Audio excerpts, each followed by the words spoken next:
I love living in Middle Tennessee. We've got great restaurants, entertainment, sports, and one of the nation's top Ford dealers right here in our backyard. Two Rivers Ford. Remember that name. Two Rivers has been a staple in our community since 1983. They're locally owned. They have a non-commissioned sales team, and they sell below MSRP. They've been doing business with integrity for decades. Two Rivers Ford, the South's most trusted Ford dealer.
Who could have believed that L'Jarius Sneed would finally be activated from the physically unable to perform list? Now, we told you that there was probably going to be some indication at some point this week that the Titans would at least try and get him to pass a physical, but that physical has been passed. He's been activated off PUP. He will be a limited participant in practice today.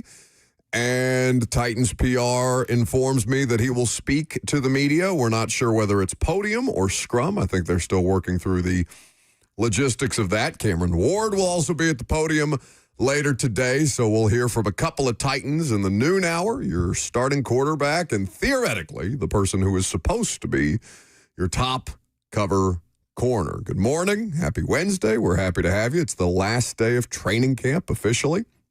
We're in studio today, Robert, Lucas, and me. 615-737-1045 is how you jump in if you would like to get involved that way. Facebook, YouTube, Twitter, and Twitch is also the place that you can participate. If you want to live stream the show via the FNM Bank chat, you can interact there as well. Who would have thunk? Hallelujah. 2.5 weeks out from What did you week just one. say? You're not familiar with the word? Robert? It sounded perfectly fine to me. You want to try that again? What's wrong?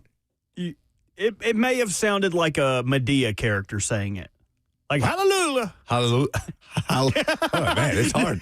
Hallelujah. There you go. Okay. Hallelujah. All right. Now, Buck, you give us one. Hallelujah. Hallelujah. Hallelujah. You're not hearing what I'm hearing. No, I think we all heard an extra L except for you, Chamber. Hallelujah. Oh, God. L'Jarius Sneed, 2.5 weeks out from week one, is going to be back on the practice field. Where do we put? How are you so bad at speaking as a play-by-play? No, you're not gonna try to get me to do serious corner talk now after that. English is a second language. Leave me alone. It's not. It's very much not. You're from Birmingham, Alabama, all right? I had to learn English in preschool. Did you know that? Yeah, well, I'm sure the Alabama level of English is a different dialect entirely. Another obstacle. They may say hallelujah down there. They sure as hell say chamber. I mean, God. Over under, where do we place it on L'Jarius Sneed being ready in terms of the week one? Like week 1, week 2, week 3, like before or after week, let's say 3.5. Like, does he play in week 3 or week 4 or later? If he's physically cleared, then I'm assuming that means that provided that he doesn't have a knee scope between now and week 1, that he should be able to play, right? Slays in the chat said, hallelujah. Lucas is pronouncing a word that is supposed to mean praise be, like Fallujah in Iraq. I assume that the guy is going to play in week 1. If he's physically able to perform now, I understand that there's a ramp-up period, but it's not like Lloyd Cushenberry, right? He's not coming off of an injury, or he's not coming off of the injury that ended his year in October last year. It's crazy that L'Jarius Sneed has not played professional football since October. But I don't know. I get why you're asking the question. Nobody's going to believe that he's going to play football for this team until they see him out there on the field in pads and makes it through an entire football game, because he doesn't practice. He's going to be limited today, and they're going to have to monitor his situation the whole way through, because, again, on top of all of the other things that you talk about with L'Jarius Sneed, he's got a degenerative knee condition. And then there's the question of when he is back and full go, he'll be limited today. Is he going to be good? Will he be close to what we know of L'Jarius Sneed from his time with the Chiefs? Well, he wasn't last year. I mean, and you can chime in if you want to on the L'Jarius Sneed situation. Are you happy? I don't know. I mean, I feel like Titans fans have some kind of internal conflict about this guy. Maybe I'm reading too much into it, but I'm sure most of them are just, okay, thank God. Like, there's a third corner that can play football. You needed him back on the field. Like, you needed L'Jarius Sneed to be back and available with the situation right now at depth with the quarterback position. Yeah, you also need him to be a competent player, and when last we saw him, he was allowing an average passer rating of 74.9. So that's not the L'Jarius Sneed of Kansas City. Titans L'Jarius Sneed experience, even though it's limited to 5 or 4.5 games, however you want to qualify it. I don't remember if he finished out that Colts game or not with the quad injury that ended up knocking him out until just now, or I guess until May, and then the knee scope knocked him out until just now. But is he ever going to be worth the contract? Probably not. Can he be average to above average for a defense that desperately needs somebody to play cover corner, and not even, I don't know, is he going to match up? I mean, he was doing some of that before he got hurt, but is he even in a position, like, could L'Jarius Sneed, and I'm not going to say one-on-one, because that's an offensive drill, as Coach Mack has talked to us about before, but, like, could he cover if you went offense versus defense. No. Calvin Ridley. Like, if you have offense versus defense, say 7-on-7. Say you've got, you're not the only corner out on the field. You're not one-on-one in man coverage with a wide receiver that's faster than you and can, spin you out if he wants to. You've got safety help. You got linebacker help. You've got another corner out there on the field with you, maybe even 2. Can L'Jarius Sneed cover Calvin Ridley tomorrow? Cortland Sutton is week 1. You're playing a Broncos wide receiver room that includes Cortland Sutton, Marvin Mims Jr., Evan Ingram at tight end. They need him to be able to help them week 1. I wonder if you guys have an answer to this question, and it's kind of like a spinoff of what you asked. If Sneed is healthy and is going to start, would he travel? Like, would he travel to cover the best player on the other side? Because they tried that initially. And that's what my other question was. Did he travel last year? Yes. Was he always covering their number 1? I wouldn't say always, but they definitely came into certain games. I could probably look at the percentage of did he play exclusively on the left side in one game versus was he playing left corner versus right corner? Pro Football Focus has those numbers broken down.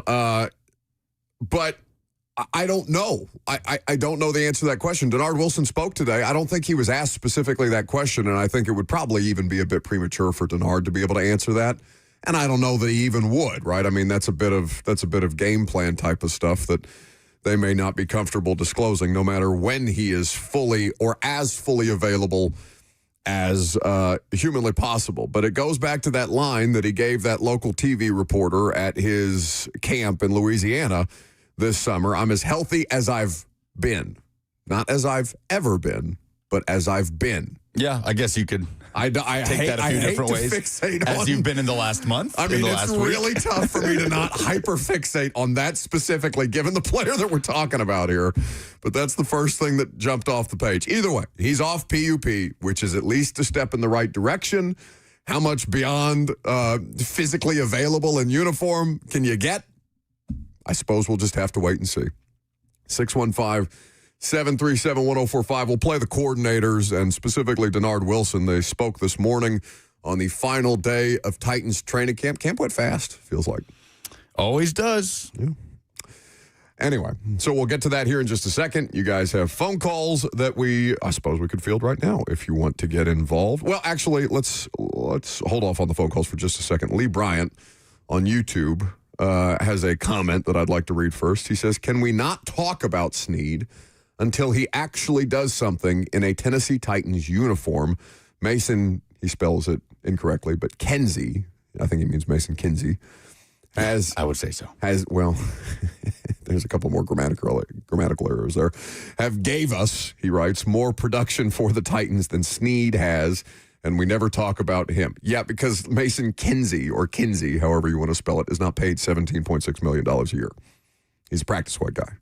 And, maybe he'll get called up and because of injury or something like that, God forbid, for the state of Titans wide receiver play, that there would be an injury that would require Mason Kinsey to be on a game day roster.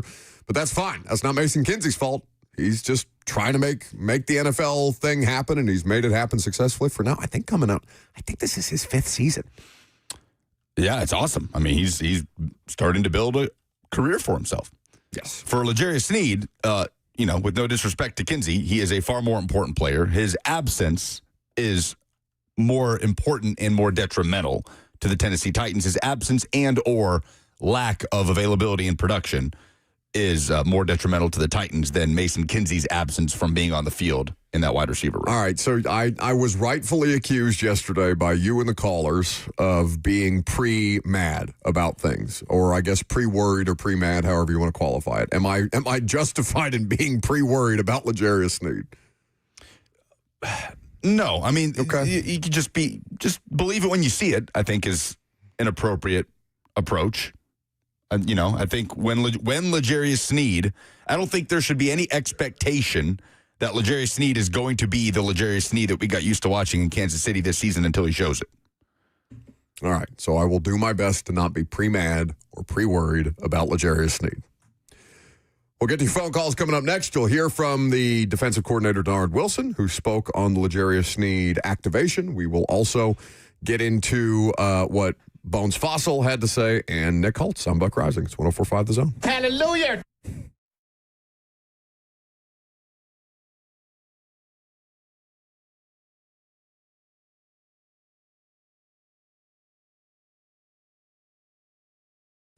The Tennessee Men's Clinic is here to help you if you are suffering from erectile dysfunction. That's something that a lot of guys deal with, or that you may deal with in the future if you're not quite to that point in your life just yet. You want to make sure that you're proactive, though, and there's good news. There's real help. Since 2014, the Tennessee Men's Clinic has helped thousands of men get back to feeling like themselves.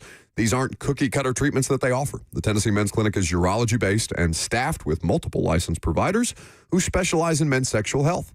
They use proven treatments tailored to your specific situation. No one size fits all. Whether you're dealing with mild or moderate ED, performance issues, or even conditions like Peyronie's disease, their medical team will work with you to create a plan that gets results, often with options most men didn't even know exist. Too many guys rely on pills that don't work or come with nasty side effects. There are better treatments. Sometimes it's a combination of treatments that finally unlock the results that you've been missing. Your initial appointment is only $99 and includes a full medical consultation, blood work, and, if medically advised, a test dose right there in the office. So call them at 615-208-9090. That's 615-208-9090 or book online at TennesseeMen'sClinic.com.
Welcome back to the show.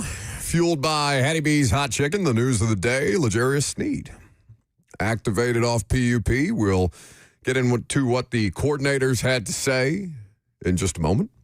Got some phone calls to take. If you want to get involved, 615-737-1045. Dumbest thing in sports this week is at 11 o'clock. Do we have things to give away? We do have things to give away.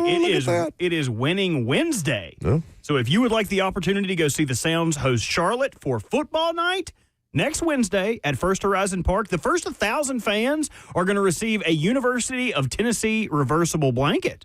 Oh, nice. If you'd like to be warm at those cold SEC games. Now, what is a reversible blanket?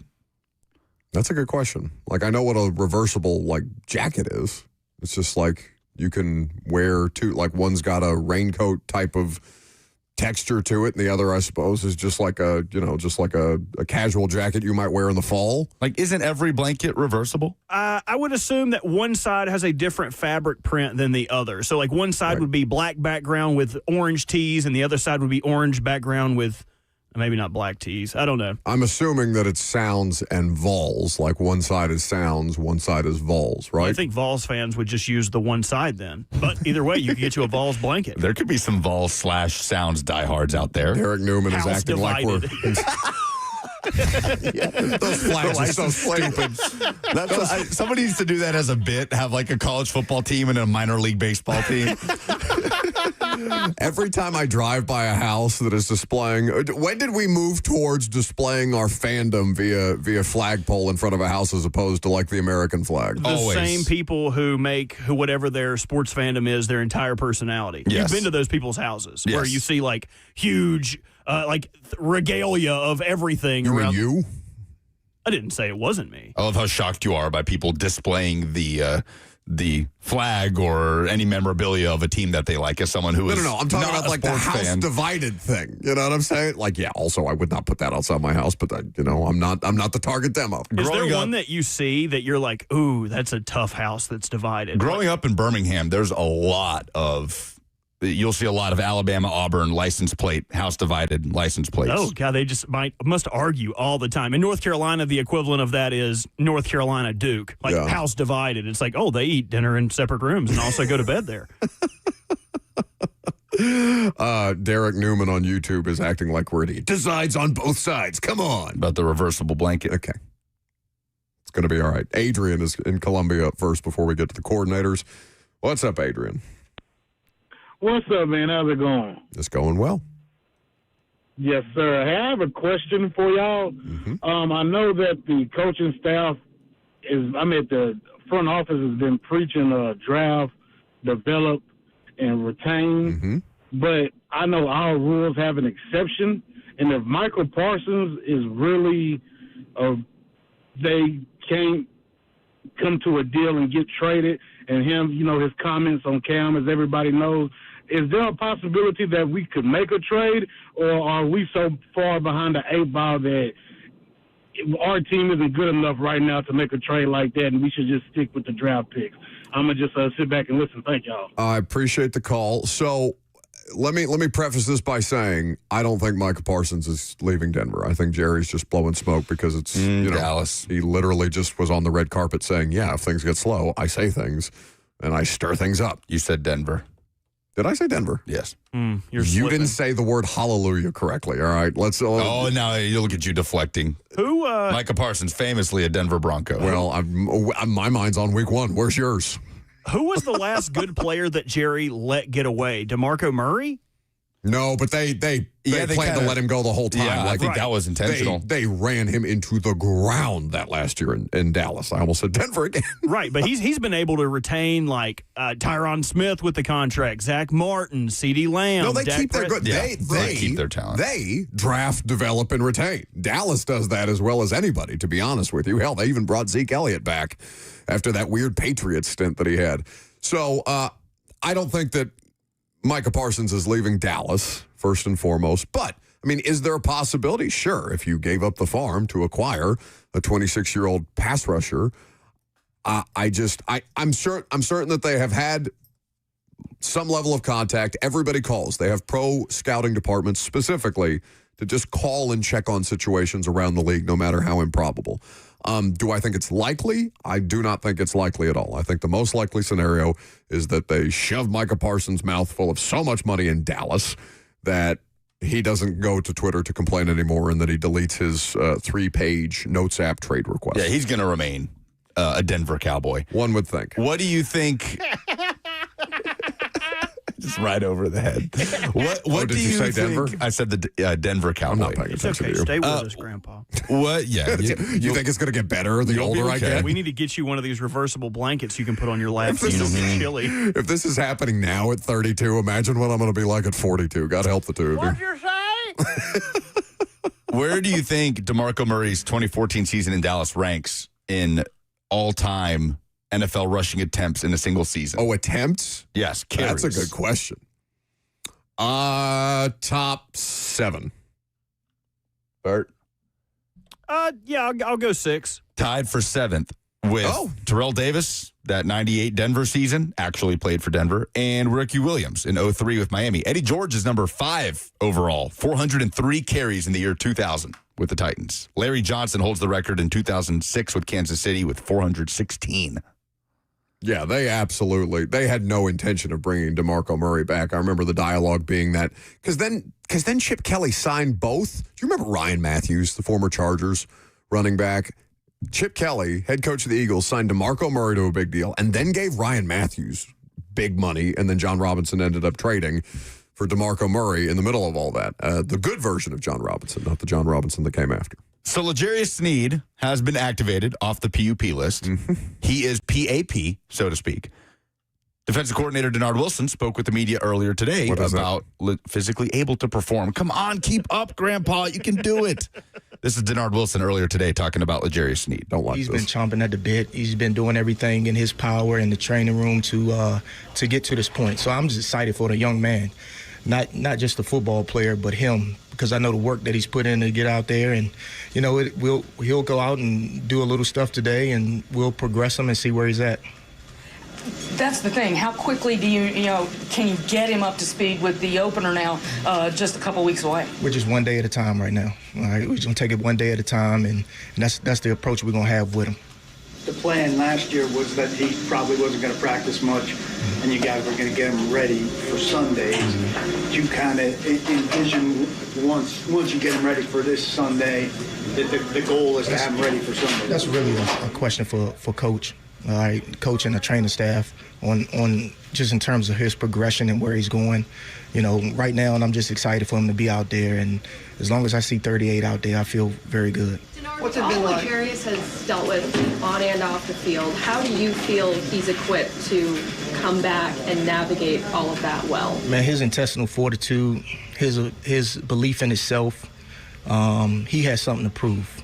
And when you have something to prove, you come out here and you're going to do your work, you're going to do it diligently, and he's going to put everything that he has into being the best version of himself, and that's all we ask for. What, are you going to criticize Dinard Wilson for saying intestinal fortitude and chomping at the bit? No, it's intestinal fortitude? It's testicular fortitude, isn't it? No, it is. Definitely not. Intestinal fortitude is a figurative expression meaning courage, determination, and resilience in the face of adversity. Apologies, Dinard Wilson. Guts. All right. We're not only off on logistics, we're off on anatomy as well, it seems. I think people do say testicular fortitude. People absolutely say that. Intestinal fortitude is Robert and I when we leave the Indian buffet and have no issues. Don't get me hungry. I could go there right now. I don't think Robert has any form of intestinal fortitude based on the frequency which I see him leave the studio to go, do whatever he does in 2.5 minutes, which we now know to mean you going to the bathroom means you're smoking the rest of the cigarette that you left out on the patio. Shut up. Mm-hmm.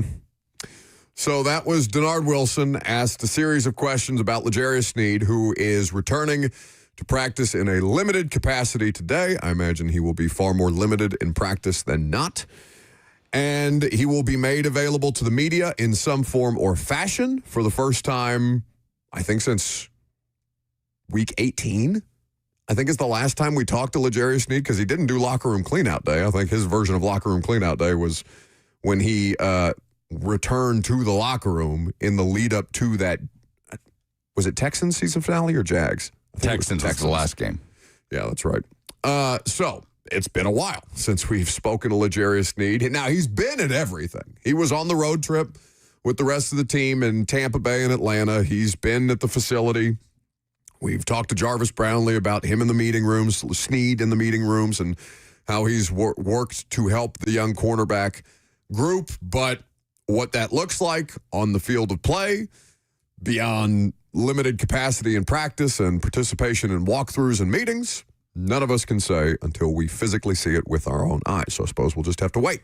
Now, the other coordinators also did speak today, and Nick Holtz talked about the progress of not just the young quarterback, but the offensive line in front of him.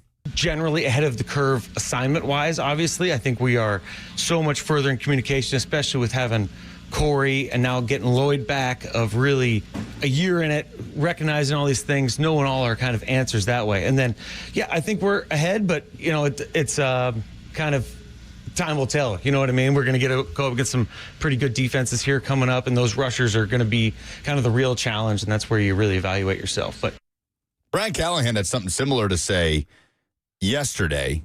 In fact, Robert, do we have that? I can't remember if we have that or not. Brian Callahan talking about the offensive line's preseason performance with a similar tone to Nick Holtz. Well, the preseason I take with a grain of salt as far as what that means for future performance and all that. But it's been good. I mean, we've done a good job up front. Those guys have played well. We've blocked well in the run game. The pockets have been not very disrupted. I mean, we've had chances to throw, and that really goes for all three groups. I mean, there hasn't been a ton of pressure that we've given up from the offensive line perspective, which is good to see. So I think we're improving. I don't think it necessarily is a indictment, good or bad, on what our performance will be, but the things that we want to see from a performance perspective has shown up in the games. So our powder has been relatively moist when it comes to the Titans offensive line. Brian Callahan, Nick Holtz, Titans coaching staff seems like they're keeping their powder dry. Like, yeah, it's been good. They're blocking the guys in front of them. Well, yeah, let's wait until the season.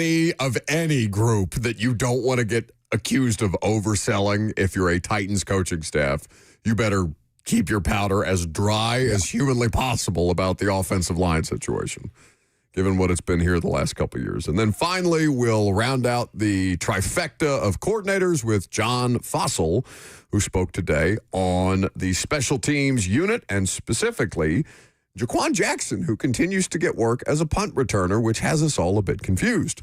I've been really intentional about providing every player an opportunity. And for right now, I feel like a little bit of seniority trumps, anything that a rookie should be placed at. I just feel like, and Prochet too, he's kind of the old man of the group. And so he's been in there with Quan as far as kind of leading the charge with the first reps. And I feel like the rookies need to be behind those guys at all positions and earn a role that maybe overtakes at any spot potentially. So that's something that I'm mindful of for sure. But I don't want to just put a rookie in there and say, hey, you're running the ones and you really haven't done anything in professional football yet. So we'll kind of see how it all shakes out at all spots. That's kind of how it's been with our special teams right now, is just a little bit of seniority or experience. You get the first crack at it, and the new guys or young guys, you got to fight your way in front of the older guys.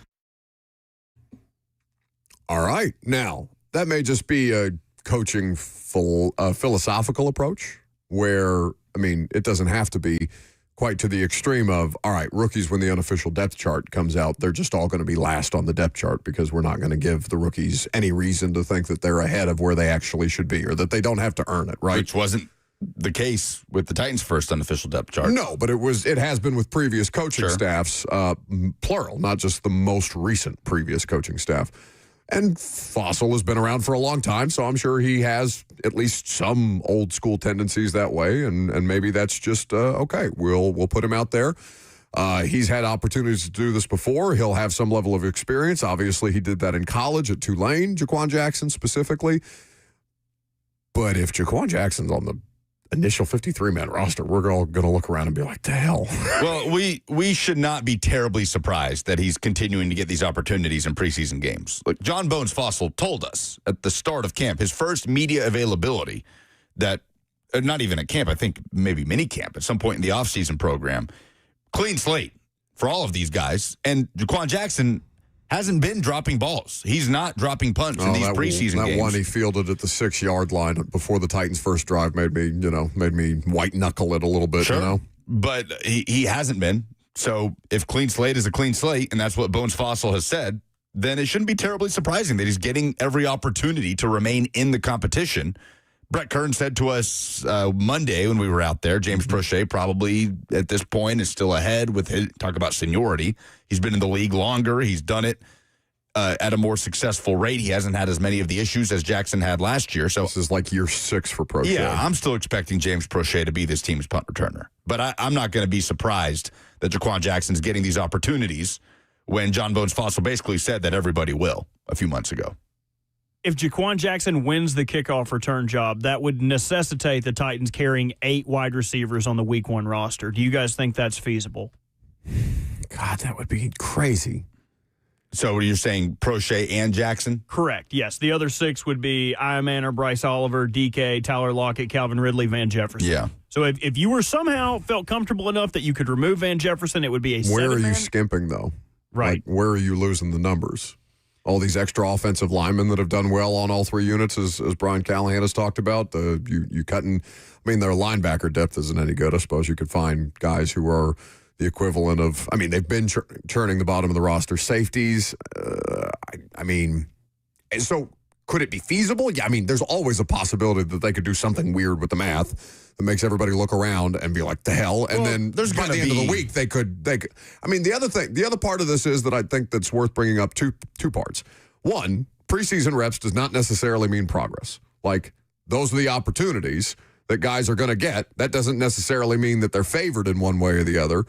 That just means that, all right, we're not going to put the guys out there that we want. Ultimately, we're going to give you these reps in the preseason game and let that be that. The other part of this is Jaquan Jackson could end up on the practice squad. They have injuries. He get placed on the active roster up from their practice squad, and they may have special teams need for him. It's Mason Kinsey's entire existence. Yeah, it feels like the likely resolution is Jackson to the practice squad. But Fossil was complimentary of his ball security in that press conference earlier this morning throughout the course of training camp. And there's going to be one area of the roster. Last year, it was the 5 tight ends on the initial 53. So stupid. That just kind of comes out of nowhere and catches us off guard. It's the initial roster. No, but it wasn't, because they were on the roster they were on the roster the whole way through. Like that number specifically, the 5 tight ends were on the roster the whole way through. What do you mean? Oh, throughout the whole season. Yeah. They were on the 53. Now, sure, but there is what Kern brought up is that it's really the 46. If you're anywhere between 46 and 53, then you're just as liable to end up on the practice squad the week as you are to retain that 53rd spot. Yeah, and he also, Fossil, was very complimentary of Joey Sly. So he's not worried about him. Missed the PAT on the sudden change. That was after the pick 6 by Kendall Brooks. And he just talked about the opportunity to practice that type of scenario, but he does not have any public concerns about Joey Sly, unsurprisingly. To your point about Jaquan Jackson being on the practice squad initially, they would get 3 call-ups. Each player gets 3 call-ups. So for the first 3 weeks of the season, as they're working the roster math out, I doubt Jaquan Jackson would get claimed off waivers, where a Cam Horsley and Isaiah Rakes, like at positions where there is actual attrition as the season goes on, the talent level is going to drop. So you're more likely to get one of these defensive players where there are higher rates of injury at linebacker, corner, or offensive line. I would rather keep one of those players on the active roster versus risking it with Jaquan Jackson and floating one of them on the practice squad, if that makes sense. No, I agree. 615-737-1045 is the number. You have observations? SEC coaches under pressure in 2025. There's a lot of them. We'll see if we're not due to a trip down to the SEC dungeon coming up next.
Hey, yeah.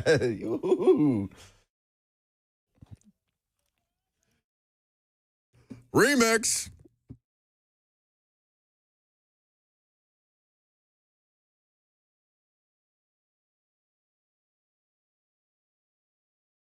Let's talk about carnage. You guys like that double reverse? Yeah, I I'm like in my that. bag, baby. I like that. Well, it's just fun to watch the fear on his face because it all starts the same, and then he hears the thunderclap, and he immediately the body language. It's like watching Eli Manning throw an interception. Just the body language immediately sinks. There is switcheroo. There is one extra breath, and I think that is always what tips it off. Like the as soon as you hear the it keeps going like a dog panning. Cujo's chasing you down the alley. Like Jonathan on the F&M Bank chat where you can hang out, YouTube, Facebook, Twitter, and Twitch. On YouTube, he says Sec Dungeon sounds a lot like the Boom Boom Room. Are they the same? No. I don't know what Slay happens. has nice champagne. Yeah, I imagine Not for the there's people trapped in the Boom Boom Room. They don't get champagne. They don't. You don't get trapped in the boom boom. Yes, room. you do. He literally locks the door. No, it's an invitation. Yeah, I don't think you understand. The Boom Boom Room You is have to like, consent to it, yes, but the door gets locked. Consent matters. No, it is like a basement poker game where it's like, hey, we got you down here. We're going to ask you stuff. And It's you like can't Fight leave. Club. Like, if you want to be a part of this, you can't talk about Fight Club, thus the locking of the door.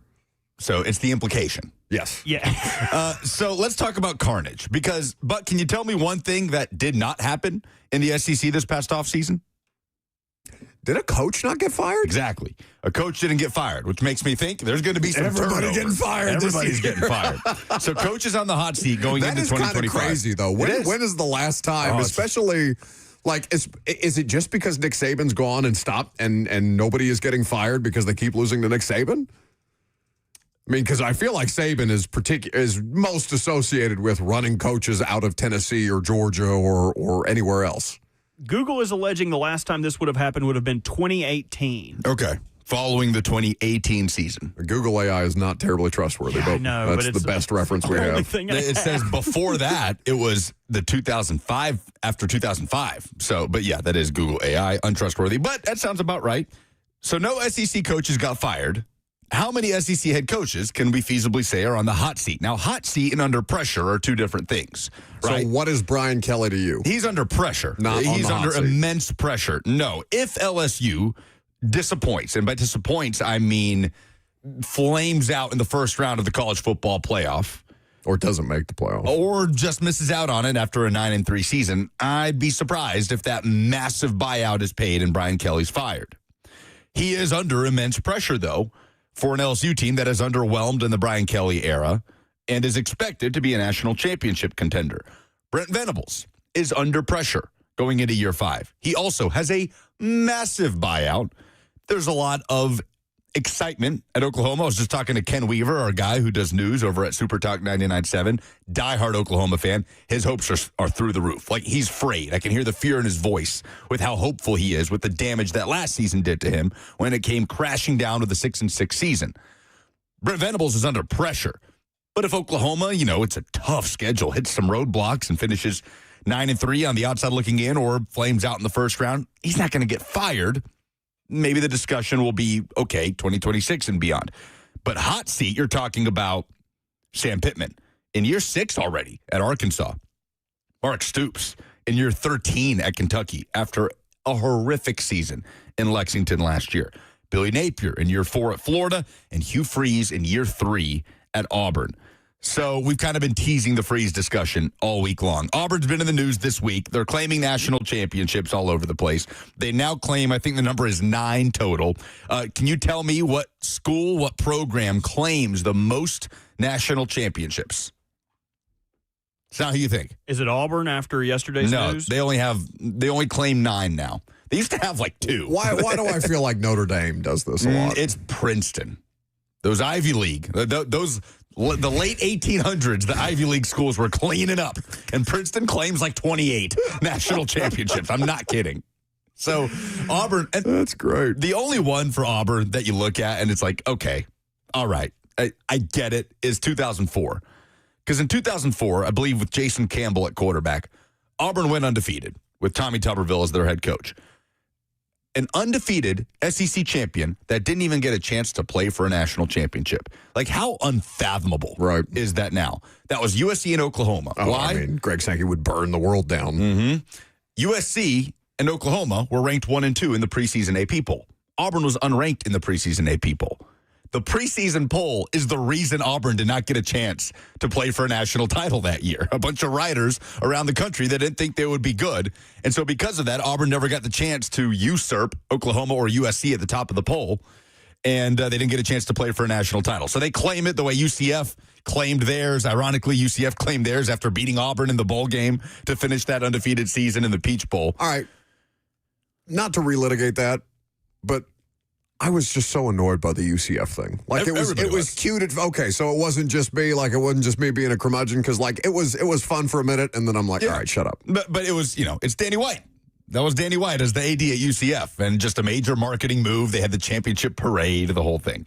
I digress. Auburn claiming national championships has nothing to do with Hugh Freeze, who doesn't seem anywhere close to national championship contention.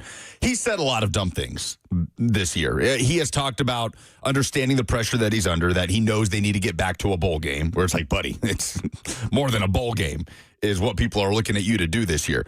He was asked on his radio show this week with Auburn's play-by-play voice if it's possible that all 3 Auburn quarterbacks play not this season, but next week against Baylor in week 1. The answer was yes. Jackson Arnold is down there. He is the presumed starter at Auburn. Deuce Knight is down there, former blue chip recruit, played here for a hot minute at Lipscomb. And there's 3 guys in that competition. Hugh Freeze says they might all play in week 1. Lipscomb is a football team?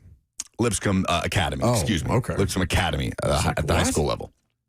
And he's talked about their play calling by committee approach with his coaching staff this year that's confused everybody. He's put his foot in his mouth time and time again, and now it's time to perform. And it feels like the Hugh Freeze era at Auburn rests on the shoulders of Jackson Arnold, an extremely talented 5-star quarterback that obviously floundered at Oklahoma last year, got benched after that disastrous performance against Tennessee early in the season.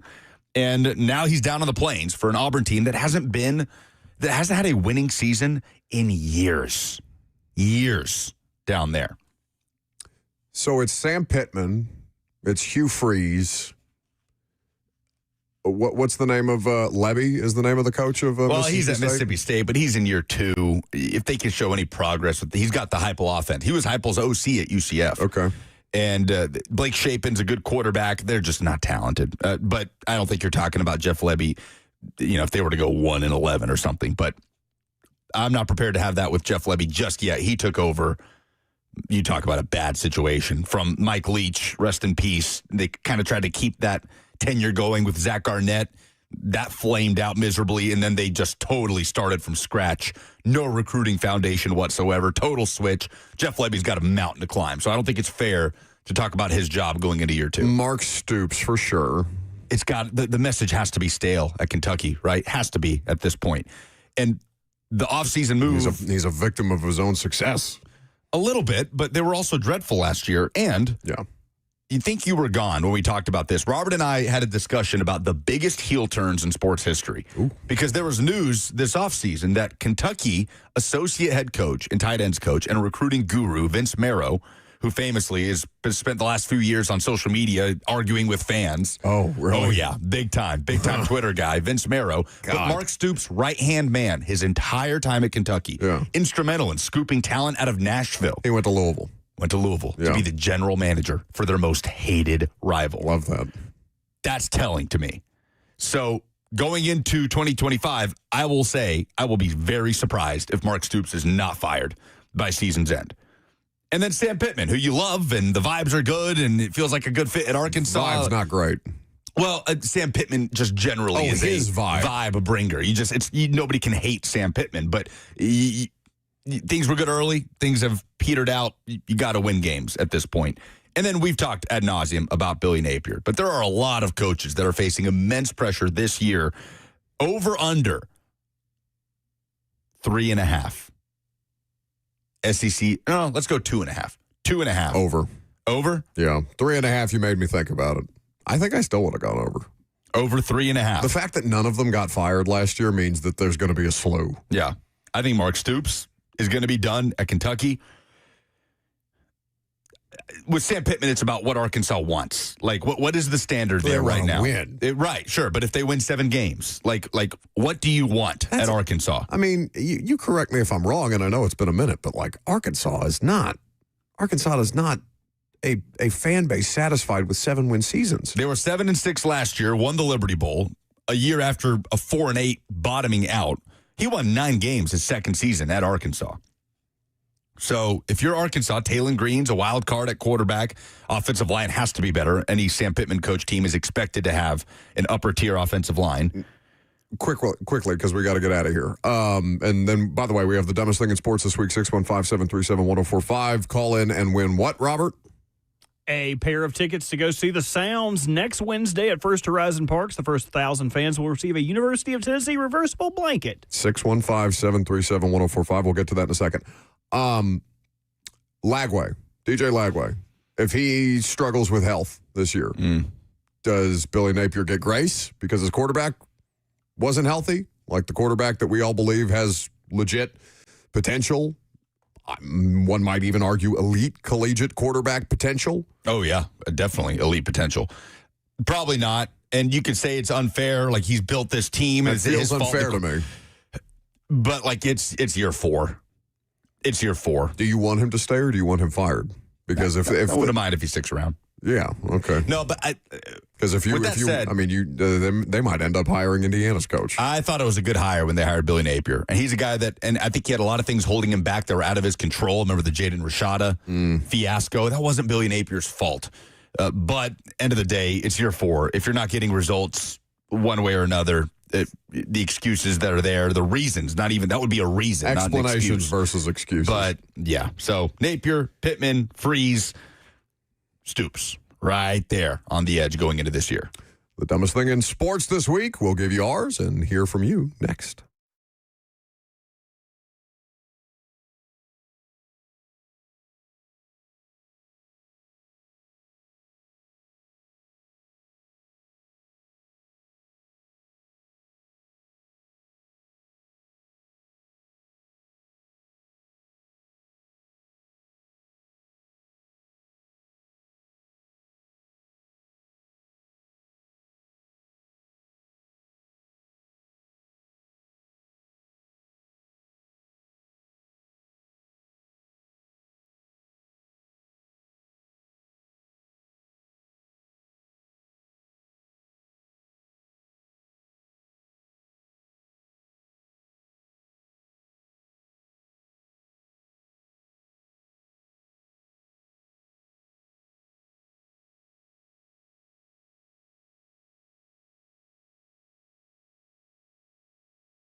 It is 11:02. Good morning from the 104.5 The Zone studios. I'm Lucas Panzica. Titans are back on the practice field this morning ahead of the preseason finale Friday against the Minnesota Vikings. And cornerback L'Jarius Sneed is participating for the first time in training camp. Sneed has officially passed his physical. Ian Rappaport reported that he will practice in a limited capacity today after starting camp on the PUP list with a knee injury. Quarterback Cam Ward will meet with the media today at about noon right after practice. You can hear the quarterback live right here on The Zone. For all your foundation repairs and waterproofing needs, visit USSTN.com. Breaking news at once on your home for the Titans and Vols. This is 104.5 The Zone.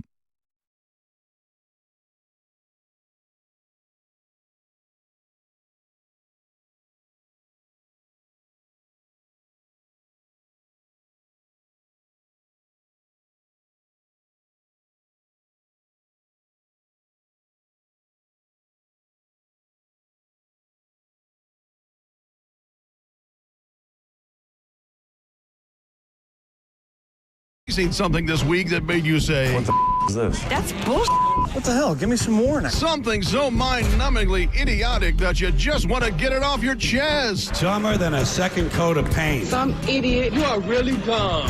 For real. It's the dumbest thing in sports this week on the Buck Rising Show. It most certainly is, and you can win.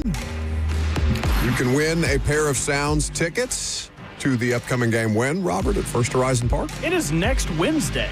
Next Wednesday. So a week from today, where they're offering the first, 1,000 people at the stadium? You know what? Hell with it. The first 2,000 people get a free blanket. We don't know that. I don't have the power to do that. But hopefully now it's like, I was 1,001. I get a blanket. Hopefully they get upset about it. Why your fan voice ranges from Mickey Mouse? Yeah, that was Mickey Mouse.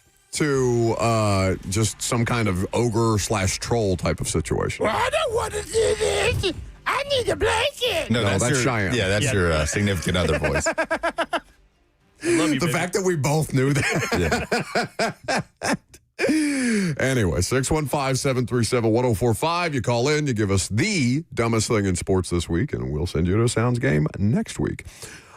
This comes from @The Block Spot on Twitter. Sam Block is allegedly an ESPN producer who tweets many thoughts about football, it seems, and many of them are dumb.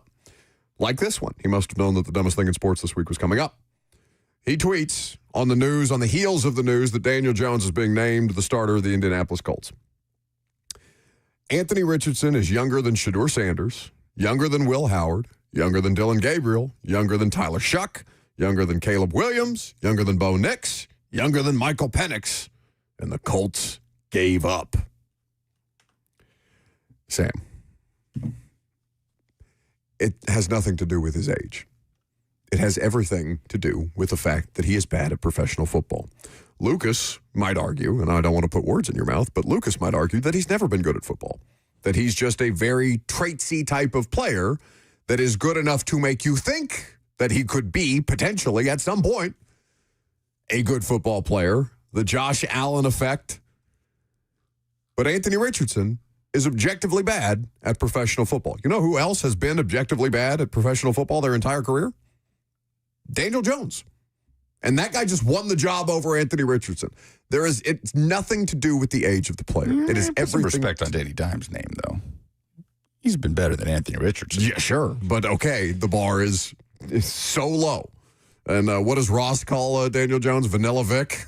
No, he is Indiana Jones now. Vanilla Vic belongs to the Giants. Okay. Yeah, So you and I have don't to think play Ross dubbed Vanilla Vic. I think like everybody called I've him that. literally never heard anybody but serious? Ross He say only Vanilla Vic. calls him that because he also played at Duke. That's the only reason he likes Daniel Jones. Oh, I forgot he's a Duke fan. He didn't play at Duke, Ross. Daniel Jones. Oh, okay. And Ross is a Duke fan. Yeah. Yeah, we do not listen to the communication. Well, you said he also played at Duke. I thought you Like just then when he talked over you as he was not listening to But you. when you said he also played at Duke, you were talking about Daniel Jones also playing at Duke? Yes. But who was the first person? I was saying that's why he likes him. He also played at Duke. In addition to him liking him. I understand. Yes. I apologize. Right, the we'll only be thing right dumber back. than that tweet is the fact that Chris Ballard still has a job. Chris Ballard should have been fired many, many times over. The fact that he is the longest. Is Chris Ballard the longest tenured general manager in football right now? He's got to be close. Oh, what's Roseman's had like a couple stints. I mean, do you count Howie's stints consecutively to when Chip Kelly sent him away to the back of the facility or something like that, banished him from the Eagles front office? Yeah. He's got to be up there. I don't know. And they've never won the division once, and they have made all manner of disastrous mistakes at quarterback. I wonder if Brett Veach, maybe, when did Ballard got hired in 20? Brett Veach and Ballard were hired in the same year. That's crazy. One has 3 Super Bowls. The other has had 17 quarterbacks. You know what Richardson's best touchdown to interception ratio is of his career? Ever? College or pro? Oh, I don't. Is in college, 17-9. Like, that's the peak. He at no point has ever been a good starting quarterback for an entire season. It was, let's hope he's the next Josh Allen. That's what it was, and he's not. And 99.9% of guys will not be. This logic of he's younger than Shador, I love how he puts Will Howard in there, Gabriel, Shuck, and the Colts gave up. Yeah, they should have just rode out another dreadful season of quarterback play. This is just a person like trying to get engagement, right? Because the tweet has 5.5 million views or something disgusting because it is so inane. Like, it's year 3. It's year 3. He's the 4th overall pick. Jobs on the line. Anyway, my dumbest thing in sports this week is the Big Ten, who has floated a new idea for college football playoff expansion. We thought the Big Ten and SEC were on the same page with the automatic qualifiers. SEC came out of spring meetings, not so much. And now the Big Ten is considering an idea of a massive expansion. This is from ESPN, that would grow the college football playoff to 24 or 28 teams. The idea is in the very early stages, Pete Thamel reports. The proposal eliminates conference title games and offers a large number of auto bids for all 4 power leagues.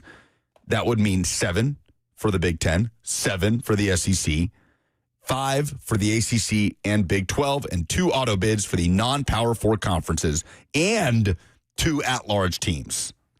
I have no interest in seeing Iowa be unable to score a point against Georgia in the college football playoff, or seeing Georgia Tech get trounced by Oregon in the first round. I don't know if you could have used a better example than Iowa. You put some respect on Haynes King right now. Listen, Haynes King is a dog. I will give it to him. That dude took some punches in that Georgia game at the end of last season, and Georgia Tech should have won that game. But it's also a Georgia Tech team that lost to Vanderbilt in the bowl game. Like, I don't need to see them in the college football playoff. And in this version, they would have a shot to be in the college football playoff. Sure. From last season. But you know this isn't real, right? Like, they're just trying to make the 16-team playoff feel more palatable by soft floating something, leaking something to the media. It doesn't make it any less of the dumbest thing in sports this week, because this thing has just grown to just such stupidity where we're floating out the most ridiculous things to make the other ridiculous things seem a little bit better. It's a PR strategy. Oh, it has just been an absolute nightmare. I just want to know what this sport is going to look like beyond this season. Yeah, but they don't know. How could you know when they don't know? Robert? My dumbest thing in sports is because we are being robbed of something. A level of entertainment that is only rivaled by baby races at halftime at basketball games and watching animals race on the court. And that would be 40U football games. Are you guys familiar? Have you guys delved into the Instagram reels, the content that is 40-years-olds playing contact football? I think famously the three of us have very different algorithms where Lucas is just being fed a bunch of 9/11 content here recently. Jesus. I have been fed a lot of 40-year-olds making tackles and 40 and up. These are not just 40-year-olds. There are 50-year-old offensive linemen whose belly are touching their knees who are out here trying to win a championship. Oh, you can relate. And I can relate, because if I want to go watch some big dudes play, I want to watch them do it unathletically and uninspiring. But I can't do that because Nashville does not have a 40U league. You're telling me there's not a bunch of old geezers around here who want to toss around the pigskin? I need a 40U game. I would go. I would live tweet. I would interview players. Isn't that what Cats games are? Cats games are too rigid, too conformity. I need people on a middle school field, iron bleachers, and grown men who have to go to work as trash men the next day, getting tackled and broken in front of their families. That's what I want. We don't have that. It's the saddest thing in the world. I told the two of you that I to just get the internship requirement filled out to be able to graduate from college. I interned for a semi-pro football team, And it's the saddest thing that you've ever seen. It's like dudes that got horribly mangled injuries for the IU football program trying to make it happen in just semi-pro. clinging to that dream. Brother, and literal like garbage men who are likely to have a triple bypass out on the field because they are so morbidly obese. I need this in my life. If anyone out there has any information on a 40U team that plays in the vicinity of Nashville, inside of Davidson County, hell, I live in Hermitage. I even go on that side of the town to go watch some 40U games. If you guys and your buddies are just getting together to play a flag football game, I don't care. I need to see grown men risking it all, their entire financial future for the game, for the love of the game. Oh, I can't go to work. Sorry, I can't be at FedEx today. Why is that? Well, I broke my ankle playing flag football with my buddies. We're very grateful for all the FedEx workers that are within the sound of our voice. Oh, no, I love the FedEx. There ain't nothing wrong with it. Hell, if denigrated them. If I was, there ain't nothing wrong with it. You just broke your ankle playing with a bunch of other grown-ass men. Why is your voice getting that high? I can't help it. It happens to my daddy, too. Oh, you should have kept going up. I don't know what you're talking about. I'm not even going to bet anything. How's that novel coming? Now I'm just arguing with Mickey Mouse. Bad, fake, limited Mickey Mouse. All right. 615-737-1045. What's the dumbest thing in sports this week? We'll get to your phone calls next.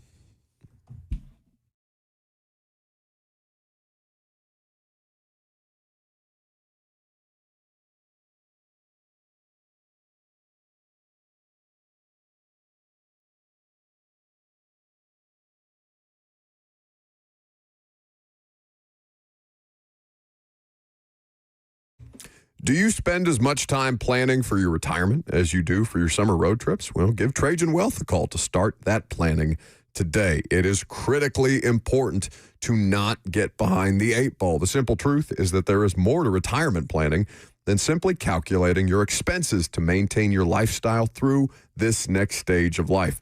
Trajan Wealth can build a strategy based on realistic options that align with your goals and your circumstances. Are you interested in wealth management that's designed to protect, maintain, and expand your financial portfolio? Trajan Wealth understands the importance of tactical investments and tailored insights for growth in line with your level of risk tolerance. So call them today. They're local, 615-270-5000, 615-270-5000, or visit them online at TrajanWealth.com. Advisory services offered through Trajan Wealth, LLC, an SEC-registered investment advisor. This is a paid advertisement.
Welcome back to the show. Fueled by Hattie B's Hot Chicken, the best hot chicken in the world. We got some calls to take for the dumbest thing in sports this week. 615-737-1045. If you have the best submission or the dumbest submission, we'll send you to a Sounds game next Wednesday. Let's start the bidding with Peyton in Hendersonville. Hey, Bud, can you hear me? I sure can. Awesome. My dumbest thing in sports goes to the NFL. Abdul Carter, sorry. The NFL's official Twitter account a couple of days ago when they played the Jets put out a clip of Abdul Carter just completely getting decleated by two different offensive linemen. And he tweeted it and said, might be the only highlight of the Jets all season. And we put B2A. Weak ass chips, ate that MF for light barbecue. Buddy got decleated by one offensive lineman, stood back up, tried again, and then fell back on his ass. Abdul Carter is my dumbest thing in sports. Well, he plays for the Giants, and I don't think there's going to be any love lost between Giants and Jets as far as that goes. He also, I think, the NFL account's been doing this a lot lately, where they seem to be leaning into things for the sake of aggregation and engagement, like that Dylan Gabriel tweet or that Dylan Gabriel interview. The Gabriel thing, it was unfortunate, the lack of context, but this was just, like the dude decleated the top 5 pick in the NFL, posted the video with the caption, watch the chip block from Jets tight end Stone Smart on Abdul Carter. Like, I don't have a big issue with that. Well, it ignores the fact that Abdul Carter absolutely ate John Simpson and Elijah Vera Tucker for lunch in that game. It's a tweet. One nice chip block there. It's a tweet. Okay. I kind of like Abdul Carter saying might be the only highlight of the Jets all season. I agree. Even though he plays for also a stinky organization. I don't disagree with you, Buck, that some of these, like, You ESPN, notice that more and more lately? I just want flat tweets from, like, the people that are, like, the news sources, but, like, it's the worst are, like, the NFL on ESPN or ESPN Fantasy on NFL, or like the ones that are adjacent to ESPN. They're recirculating Cam Ward's press conference talking about waking up at, because his dad got to work at 4:30 in the morning from like a month ago.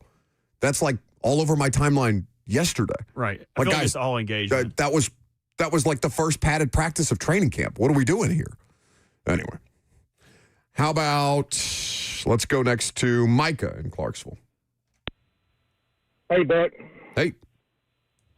My dumbest thing in sport actually goes to you. I love your show, but not knowing who Freddie Mercury is, that's pretty sad. No, I mean, I knew who he was. I just didn't know he was the front man for Queen. I feel like you didn't know who he was. It's just as bad as not knowing who he is. Yeah, he's like married to Miss Frizzle, right? Really loves the planet. Isn't that Freddie Mercury?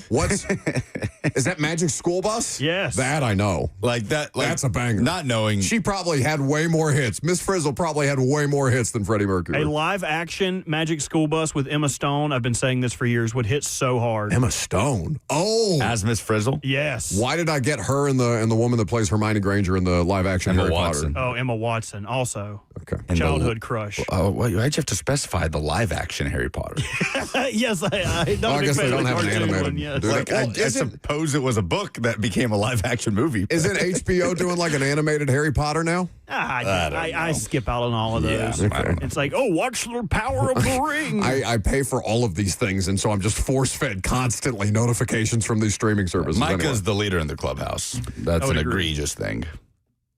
No, that's not who the submission was. Well, he's only read one. Micah had the Freddie Mercury thing. No.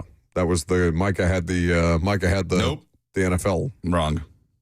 Really? We literally just. What did you have, Micah?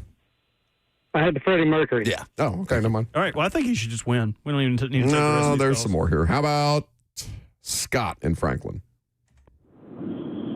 Hey, Buck, my dumbest thing in sports would be your feeble attempts to move the Dallas Cowboys to Denver.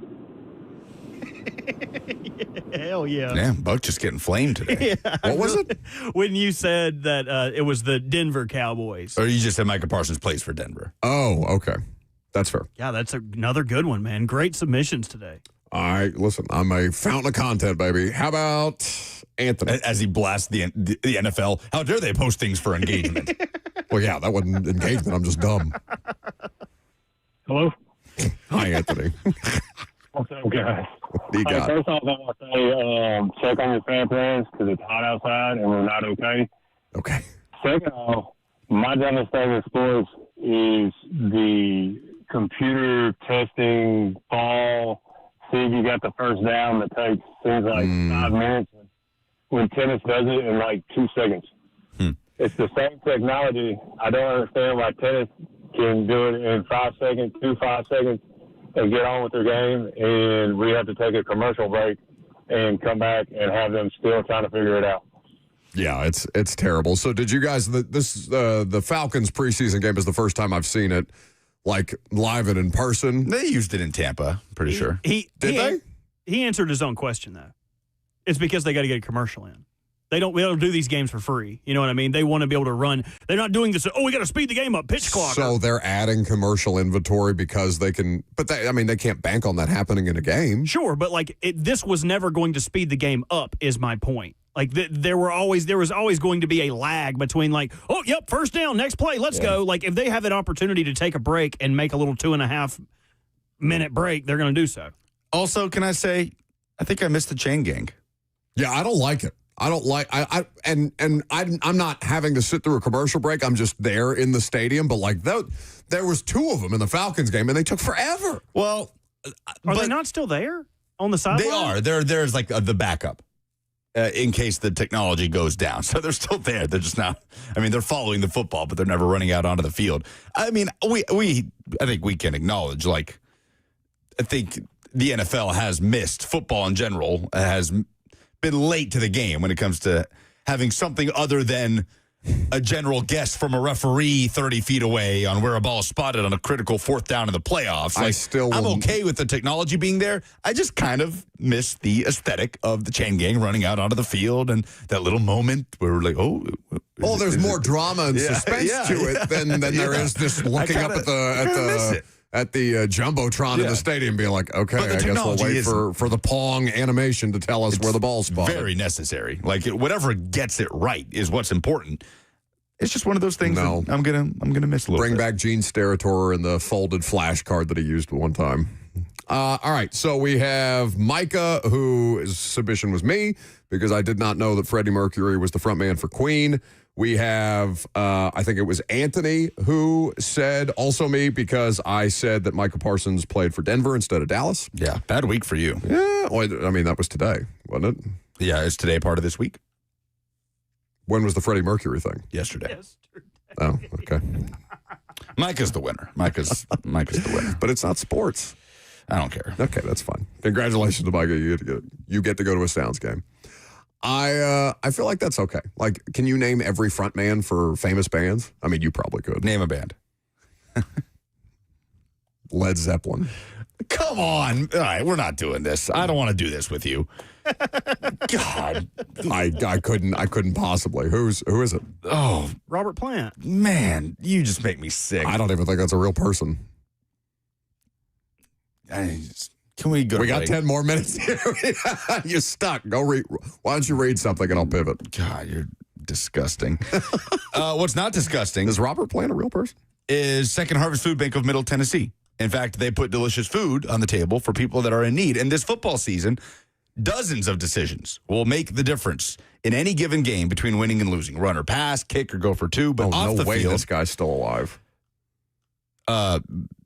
You don't do this. I'm still with us. Off the field, thousands of our neighbors will be making even tougher calls with a lot more on the line. Buy groceries or pay rent, skip lunch or fill up the car. What's the strongest defense against hunger? A caring community and hunger-fighting MVPs like you.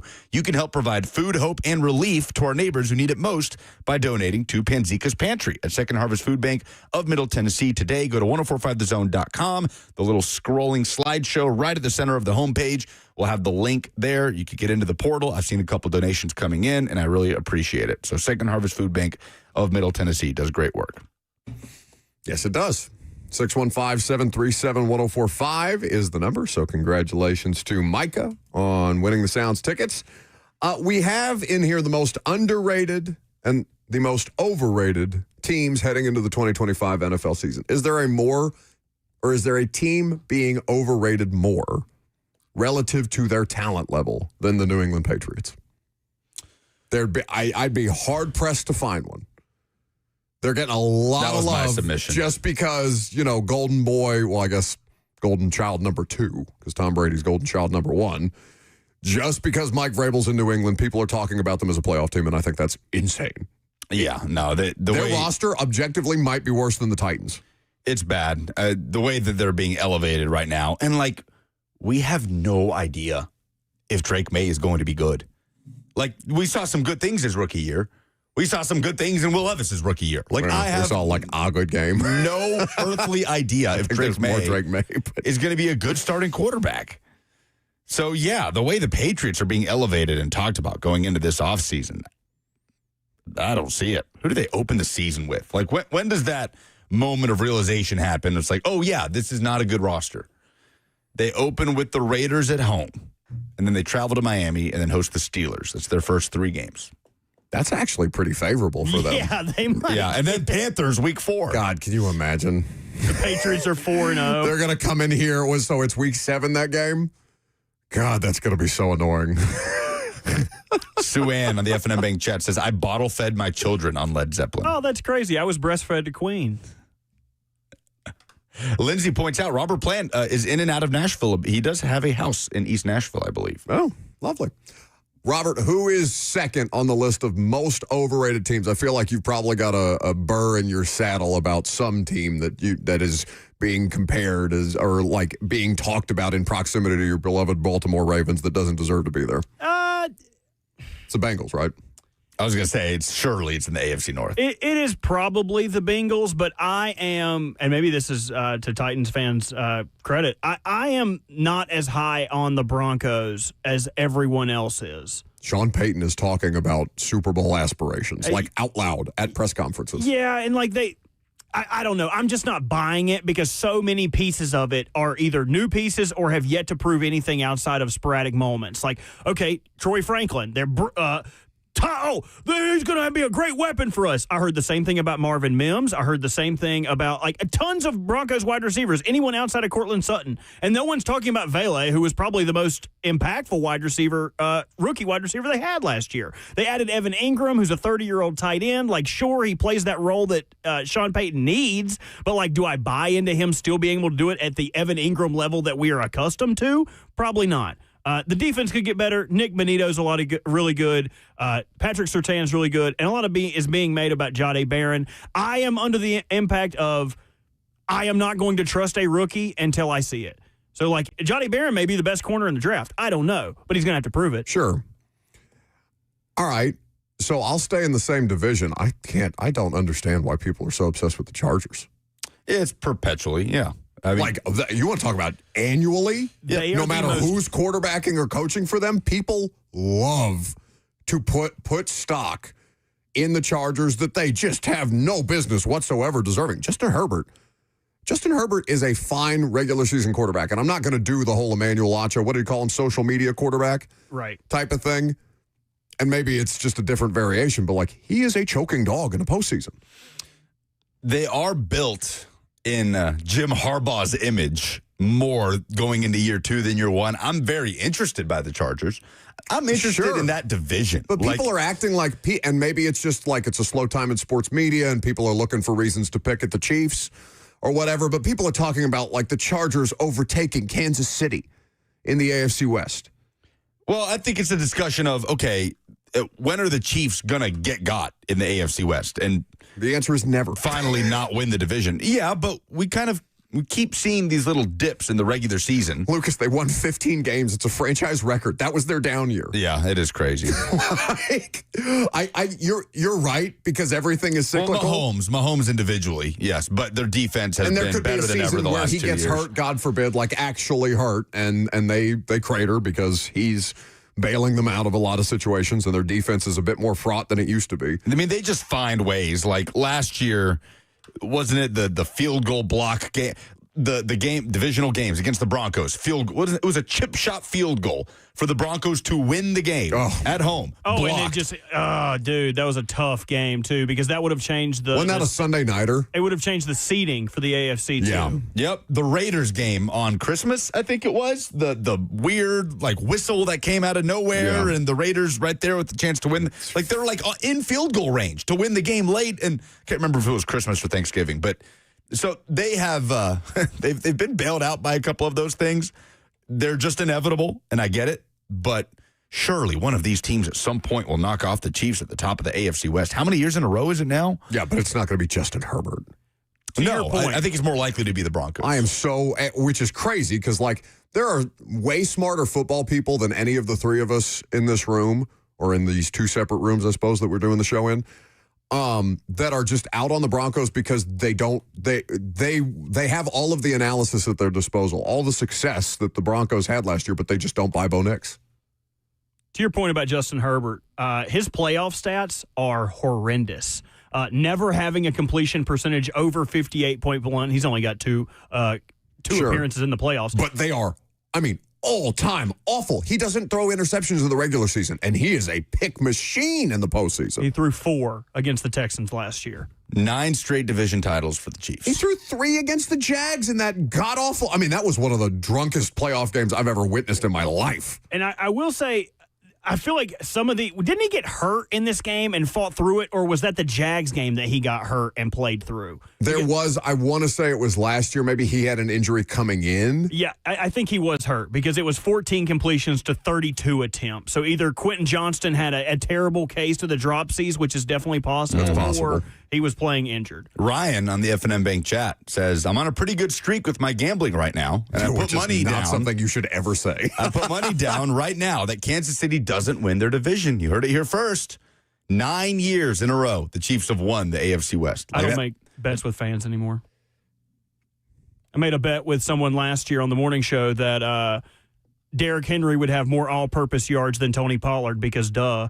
And he was like, whoever wins buys the other person a jersey. And I've never heard from him, seen him in the chat. He used to check in hey, after week 1, remember Derrick had a slow start? Yeah. He was like, hey, look, Tony look good, man. Tony look good. Then never heard from that guy again. So I will never make a bet with a fan again. Well, I guess the logic was because Pollard is an adept receiver, and they just didn't get him the ball that way. Yeah, but even then, the discussion around the Titans running back room was supposed to be more split than it ended up being. And Derrick is just not... You don't take him off the field unless it's a third down. I think he had two-tone tinted glasses where it was Derrick left and Derrick will not be good, I think is what he was People have been trying to, including myself, people have been trying to call it early on Derrick Henry for, I might argue, 5 years. So if you're out there listening, I would like my Derrick Henry jersey, please. Show yourself, coward. And then there's the Giants that I feel like people are submitting for both overrated and underrated because people are watching Jackson Dart in the preseason. Do what he's doing in the preseason. Malik Neighbors. He's your preseason MVP. He's in the driver's seat. Malik Neighbors is unquestionably awesome. Yes. That defense has some pieces. But there's the other hand where people are calling the Giants overrated because they're the Giants and they're going to just fail miserably this year. It's the one team that I feel like is being labeled as both underrated and underrated. I've seen some... Underrated and overrated. What'd I say? Underrated and underrated. I've seen English as a second language. How do you say hallelujah? Quick. Hallelujah. But he's just adding an extra syllable every time he says it. Hallelujah. There are videos of Titans practice must have just concluded because there are videos of L'Jarius Sneed doing the bare minimum at Titans practice that are emerging. In terms of what they'll let him do. Yeah, he's limited. We knew that. No, I know. It's just people are going to freak out because, oh, my God. How many people do you think still remember what number L'Jarius Sneed is? How many Titans fans, if you asked him, what number does L'Jarius Sneed wear for the Titans? Well, and it's not a terribly common number. No, it's a particularly ugly number. So, I bet a lot will not remember that. What number is? 38. Right? Oh, God. Yeah, I think he's 30. I'm going to go to the phones. 615-737-1045. Eric is in Nashville. Hey, guys, y'all were throwing out teams that you think could be either overrated or underrated. I'll tell you another one I think is the Minnesota Vikings, and here's why I say that, guys. If you remember, I guess it was 2 or 3 years ago, in one-score games, it was something like 11-0, 12-0, and they got beat by the Giants in the playoffs. What happened to the next year? They weren't as good. I just got a feeling the same thing is going to happen. They were 9-1 in one-score games, and everybody's putting them up, and I mean, a lot of people say, oh, they're a Super Bowl contender. I'm sorry, guys. I don't think they're better than Detroit or Green Bay in that division. And I just don't think you can put in a guy like J.J. McCarthy and expect to play like Sam Darnold did last year. That is a huge gamble. And if I'm not mistaken, isn't Justin Jefferson kind of a little bit banged up right now? And who knows, he may get better, but everybody expects him to have that type of big year. I just don't know if I see it with this team. I think they're going to take a step back. They're not winning 14 games this year, and it would not shock me if this team doesn't make the playoffs because I don't think they're going to have 3 teams like they did last year going to the playoffs. Guys, that's my thoughts. Y'all take care, and we'll talk again soon. Love you, Eric. Thank you, Eric. Nailed the dismount. It is a gamble. It is. Well, that is something that we can talk about next because what's next, Robert? It is Wet Powder Wednesday. But I'm Buck Rising. It's 104.5 The Zone.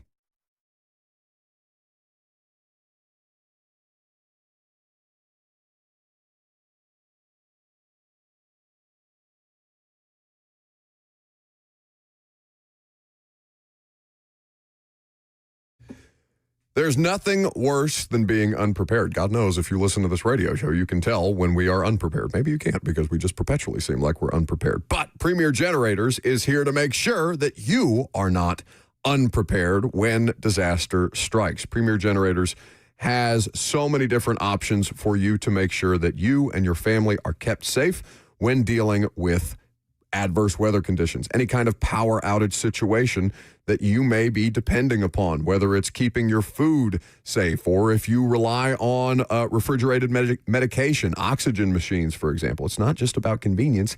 It's critical. For Premier Generators, it's not just about the equipment. It's about caring for their customers. Because when the power goes out, everything changes. Comfort, safety, even peace of mind. A generator keeps your home running, your food safe, and your family protected. So call Premier Generators and have them walk you through the process. It's far easier than you might realize. Their number is 855-POWER is on. That's 855-797-4766. 855-POWER is on. It also comes with a free 10-year warranty, and they will make sure to put you in position to succeed so you're prepared for the moment. PremierGenerators.com for more info.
Welcome back to the show.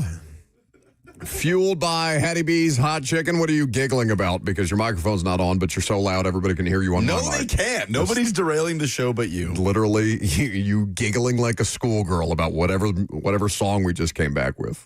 This song, Robert was like, what song is this? What movie is it from? And I couldn't for the life of me remember it. And he said, well, Hot American Summer. And it made me giggle because that movie makes me laugh. I don't think I've ever seen that movie. Oh, fantastic. It is a who's who of early comedy gold. Yeah. And before any of them really hit it. Yes, this is the ultimate get in early movie on so many people. Amy Poehler, Bradley Cooper, Paul Rudd, Elizabeth Banks. The guy from SVU is the cook. Yeah. There's just so many people. The guy from SVU. Yeah. Like the detective? Yes. Who plays alongside, it's Mariska. Yeah. Yes. That one. He's hilarious. It's so good. I would say if you have nothing to do tonight, in fact, we should skip prime time. You should just watch Wet Hot American Summer. And then watch the reboot that they did on Netflix a couple years ago. That was also fantastic. It was because all these people are actually comedic geniuses. Yeah. Anyway. So this is going to be the entrance to, or the intro to Wet Powder Moment of the Week? No, I just hadn't got to make it yet. I need to pull some other stuff. I feel like we're going to have to explain this bit every time we do this bit. What is the Wet Powder Moment of the Week, and why are we doing it today? If you're familiar with Coach Mack and Coach Mack isms, Coach Mack always tells you to keep your powder dry, as in don't put the buggy before the horse, don't count your chickens before your eggs hatch. You need to make sure that you're kept in lockstep of what is actually tangible and what is a fallacy. We are not going to do that today. We are going to get our powder as wet as possible. So our wet powder moments are things that we are over our skis about. Maybe we're leaning over the edge just a tad and we don't care who knows it. For instance, my wet powder moment of the week. Did you guys see the news update today that says the Vikings are exploring trades for veteran receivers? They need someone because Jordan Addison is suspended due to his DUI or driving facade. I'm not sure what the hell he's going to NFL jail for, but he's going to be missing, and the Vikings do not like the depth behind them. And the phrasing was, the Vikings will monitor the veteran wide receiver market. When you think about that, you think about all the veterans that could potentially be available. Terry McLaurin, no, they're not going to pay him. They have Jordan Addison. He's coming back. He's not legless. He didn't get Lieutenant Dan. They just need someone to keep the raft afloat. But who could they be thinking of? I would think about a wide receiver room somewhere in the North Kakalaki region where they added Tetaroa McMillan. Last year they added Xavier Legette. They've even got a white guy who's balding named Hunter Renfrow. But a man... Oh, that's not the white guy I thought you were referencing. I'm getting to him. As Adam Thielen, who has been their slot receiver for a majority of his time after he left Minnesota. Xavier Legette is better in the slot. He's going to take snaps away from Adam Thielen. I'm proclaiming the Minnesota Vikings will be acquiring Adam Thielen. They will bring him home because the other side of the coin is Stephon Diggs. And I don't think that you would want a reunion there because that dude did everything he could possibly do to get out. Let me back in! Let me in! My wet powder... Eric Andre. Yes, my wet powder moment. That guy I knew. How about that? I'm proud of you. I use that gif a lot on Twitter. The Vikings will be acquiring Adam Thielen. Post-haste. Wow. Man, that one was very well thought out. Well, this is his specialty. It's tinfoil hat conspiracy stuff. That was just a bunch of stuff that would never fit anywhere else in the show. That was great. It was a whole diagram. My wet powder moment of the week is that Jalen Wright, former Vol, current Miami Dolphin. Oh, doesn't matter. Cam's at the podium. No, we're going to record it and play it at noon. Let's hear it live. Well, you can keep talking because I got to get it pulled up, but I just noticed it. Well, yeah, let's make sure that we have the whole press conference and we can do it in the noon hour when the most people are listening. Okay, well, I can't record on something. We're getting into inside baseball here, but I can't record on something when we're all talking and I'm also playing things. Yeah, so we'll do it. We'll just play it off Twitter here in a second. It's okay. It's not going to be anything life-changing. My wet powder moment of the week is that Jalen Wright is about to lose his job to Ollie Gordon. Have you watched him in the preseason? Have you watched your Vols in the preseason? Ollie Gordon, the former Oklahoma State back? Correct. 6th-round draft pick. Miami traded up to acquire Jalen Wright, who we thought was going to be a natural fit to the outgoing Raheem Mostert at the time, but Ollie Gordon, and maybe it's just preseason, but that's why it's a wet powder moment, Ollie Gordon has looked 10 times better in that offense or in what they are trying to do with what of that offense we're seeing right now than Jalen Wright. Also, Hendon Hooker, not ideal, not in an ideal situation, and was not ideal when he was healthy. He's dealing with an injury right now, correct? Oh, is he injured? I had not seen that. I think he saw a little bit of an injury, or I think he had a little bit of an injury situation. And Joe Milton did not acquit himself in the second Cowboys preseason game quite as well as one would hope. So Vols in the pros. Yeah, it is a real thing. Like, Tennessee has yet to have an offensive player in the Heupel era really hit in the NFL. Hasn't happened with Cedric Tillman. Hasn't happened with Jalen Hyatt. We've talked about Hendon Hooker. I feel like the Cowboys really want Joe Milton to be the guy behind Dak Prescott, but I don't think that's a surefire thing. He struggled in the last preseason game. We'll see if Dylan Sampson can factor in, and the Browns have a ton of running backs. It's a crowded room. Ironically, it's the defensive guys. I mean, who's the best player of the Heupel era after getting to the NFL that has made an impact? I mean, Byron Young has been a solid player. Byron Young is good. The Rams. Yeah. I mean, it feels like a cop out, and forgive me if you mentioned this, but Darnell Wright Darnell Wright. Darnell Wright, top 10 pick. Yeah. Sure. Fair enough. But yeah, in terms of the quarterbacks and receivers, like that offense for skill players and quarterbacks. Yeah, it's right now the pitch Tennessee has. They obviously have the resources, they have the money, the chance to compete. You're gonna stack up numbers if you can click into this offense, and you're gonna have entry into the NFL. But beyond that, the proof of concept for Tennessee players out of this Tennessee offense succeeding in the NFL, it's just not there. It's just not there. It is being alleged that Drew Lock is the best Josh Heupel coached player in the NFL. Quarterback or skill player. Interesting. Yeah. I mean, I'm sure there could be there's all these deep cuts. Gabe Davis played for Josh Heupel at UCF. There's all these deep cuts across the board. There's not a single guy that has truly hit in the NFL from playing in Josh Heupel's offense. And it's something that it would benefit Tennessee for it to start going the other way, for sure. So, L'Jarius Sneed spoke to the media after Titans practice today. We'll do that. We'll also carry for you Cameron Ward's press conference in the final hour. I'm Buck Rising. It's 104.5 The Zone.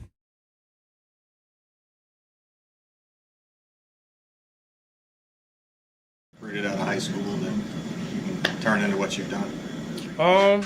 I guess you could say that. I've never thought of myself that way because at the end of the day, I just play football. And so I just like what I do. I think I'm a pretty good football player. I want to be a great football player, but I think it just comes down to, working out, working hard, and then also having a mindset to not really care for what your friends have, what your peers have, just offer-wise, what college is looking at them. At the end of the day, it's all about, where you want to get in life. Nick said today earlier about you texting him at 9:30 at night, texting him early in the morning. What are those text chains like with him, Bo, Brian? What are you guys discussing? How rapid fire is it?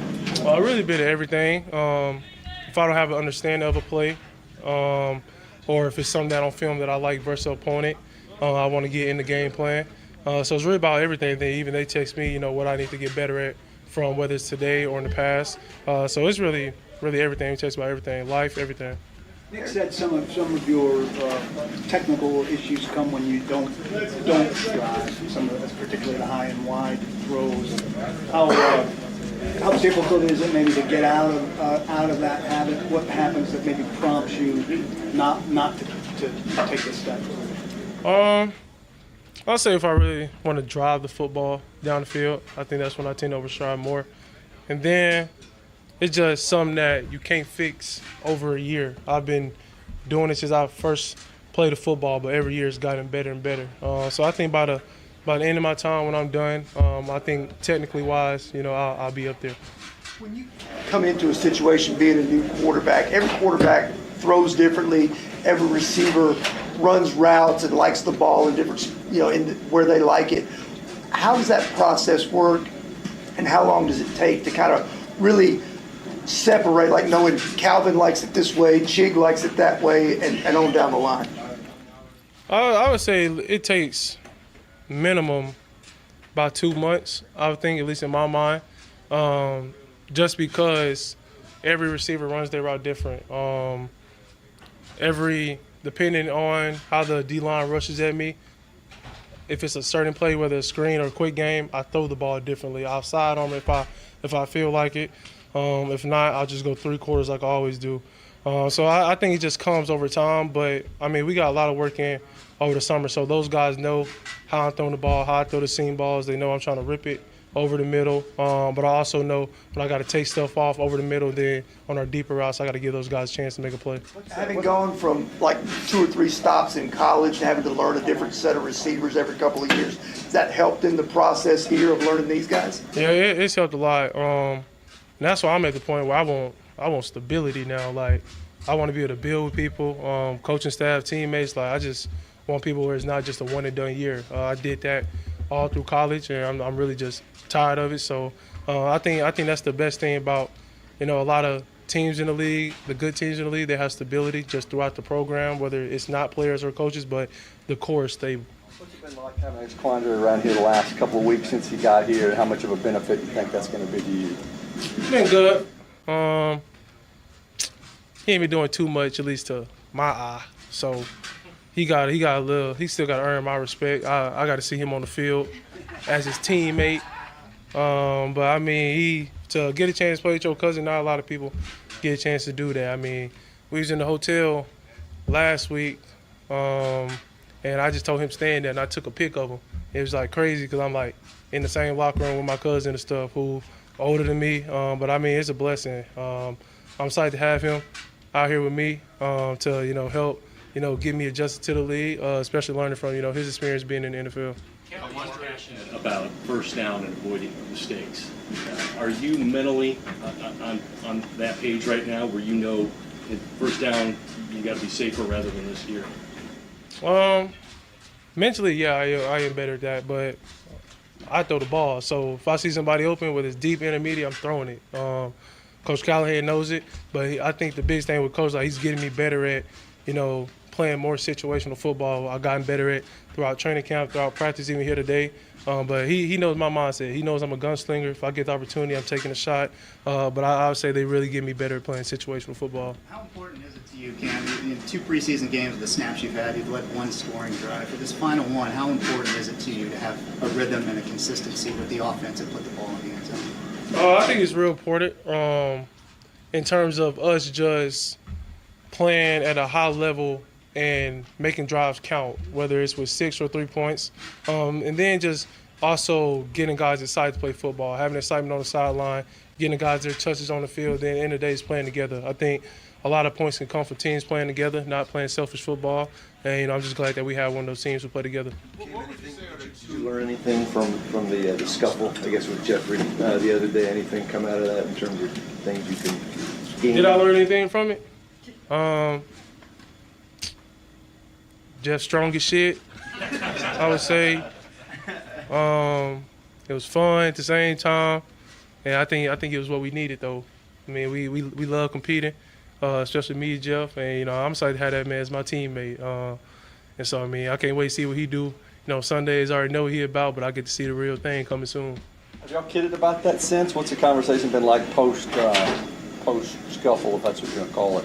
That's me and Jeff relationship. I wake up, I get here, he damn near the first one I'm ready to talk shit to. So, and he the first one who come in my head every day at practice. So he lets me know. And so I'm excited to have him as my teammate. I mean, I think the biggest thing about Jeff is that he goes hard every play. Y'all get a chance to see it out here in practice, and he's somebody who you look up to as a young guy because of how hard they work, on and out the field in the community that Jeff does. But he's a great team player. He's a great teammate, and I'm just excited to, I'm not the one getting hit by him. Cam, what's your schedule? We know you get up early. How much sleep do you get? How much sleep? L'Jarius Sneed has been activated off of PUP, that is physically unable to perform, and he has spoken to the media for the first time since January of this past year and this year and January of this past season. Week 18 is the last time that we heard from L'Jarius Sneed, and that was after his medical staff, or the medical evaluation of both the Titans and his personal doctors, were able to finally determine what the hell happened to his quad after the quad injury that knocked him out in October saw him miss the rest of the year. Now, there's going to be some things in here. We've got about 2.5 minutes. Robert, did I send that to the chat? If I didn't, I'll do that now. From Jimmy Wyatt, who this audio is courtesy of, and was speaking to L'Jarius Sneed along with the rest of Titans media. We will play that for you first, and then we will run the rest of Cameron Ward's press conference in its entirety for you to watch and pay attention to, because the chat on Facebook, YouTube, Twitter, and Twitch got about, 5 minutes of it in the commercial break, but we want to give you the full context, and also we haven't heard Cameron Ward talk yet. As far as I know, he's still talking. So with all of this happening, it's a lot of different things ahead of the final preseason game, and then roster cuts will soon be upon us. A lot of interesting things going on with this particular football team, but one of those interesting things at least looks like it has somewhat of a resolution, and that is the status of L'Jarius Sneed. Are we ready? Are we prepared to hear from him? Let's go to Ascension St. Thomas Sports Park. Feels great. Feels great to be back. This is my escape room out here. And, feels good. You said at that summer camp that you spoke at that you were as healthy as you've ever been, yet it's been a long time since you made it out here. So how do we make those two things? It wasn't my decision. It's Coach Callahan. He's taking it slow with me, and Mike, they all taking it slow with me. Make sure I'm good for the season. What have things been like for L'Jarius leading up to today? Oh man, it's been a process. We've been trusting the process. Day in, day out, come in, put my work in. I'm back on this field now. How's your patience level been? It's been great. How confident are you that you'll be ready to go when they play Denver? I'll be very confident. Just taking the process day by day, and get my work in and make sure I'm ready for it. What do you feel some of the things you need to do in order to get back to the L'Jarius Sneed that you? First of all, I need to get condition-wise, get my fatigue up. It's been almost a year now since I played football.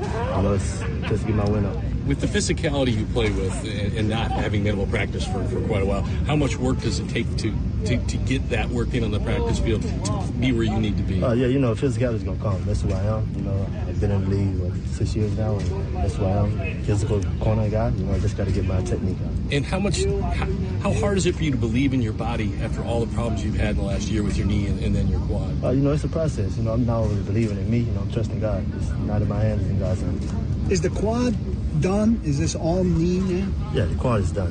Don't worry about the quad. I'm okay. Are you going to have to deal with the knee in practice sort of the way you did last year in terms of maintenance, that kind of thing? That's a Callahan thing. It's a team thing. They're going to take care of me. It's a process. I believe in them, and they believe in me. What do you think about this team and maybe some of the changes that have taken place, kind of around you this offseason? I think we'll be great, man. Taking it day by day, coming in. I see the guys coming in every day, putting the work in, doing what it takes, to be successful this whole entire season. I think, we're heading in the right direction. I know you're going to defer to your bosses all the time, but if you had your way, sounds like you would have been out here earlier. You think they've been super careful, overly careful? It's a process. Everybody just trusting the process and making sure I'm good for week one. What have people been telling you inside the building over the last couple of months? Everybody been on my side. Just trust the process. It's been very frustrating for me because I want to rush and get back and hurry up and get back. But everybody inside making sure my mental, first of all, is straight and everything. What did you learn? Okay. So that's 2.5 minutes of rapid fire with Titans corner L'Jarius Sneed. The thing that caught my attention most was him talking about his conditioning. I don't know what that looks like for him if he doesn't practice the way that a normal NFL corner would practice. But especially ahead of Denver, playing at altitude in the middle of the day like that, that's no small thing. I know that. Assuming that he is ready, we don't know that. He said he's confident. He said it's day by day and was very, I think he prefaced everything with, we'll see, but I'm confident.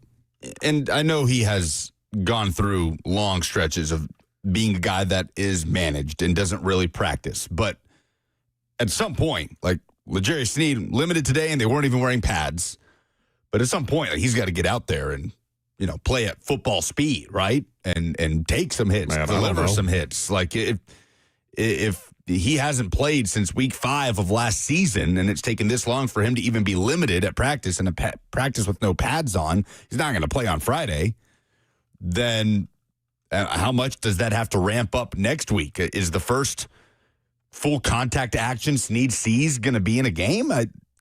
Sounds like it. It doesn't sound like a recipe for success. Lucas, none of this is a recipe for success. The Sneed thing has been to this point, and we reserve the right to change our opinion if he, miraculously rebounds and all of a sudden it's 2-time Super Bowl champion L'Jarius Sneed form again, just in a Tennessee Titans uniform. I mean, you say it sounds like it. Like, why does he didn't say that. He didn't say, I'm not going to practice until the game. No, but you said the first time that he is going to be full contact in a situation would be a game. Yeah. He's not going to be full contact in practice.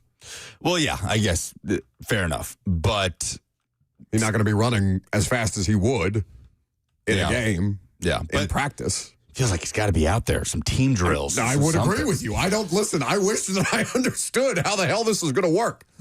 I didn't get it when they traded for him, okay? I have been pre-upset. You accuse me about being pre-upset about things a lot, and you are fair, because I do get pre-upset about things, and a lot of times I should keep the Coach Mac phrase in the back of my head, keep your powder dry, and I'm not very good at that. But the Sneed thing, I've been pre-upset since they were talking about trading for him, because I don't get it. I don't know how this is supposed to end well.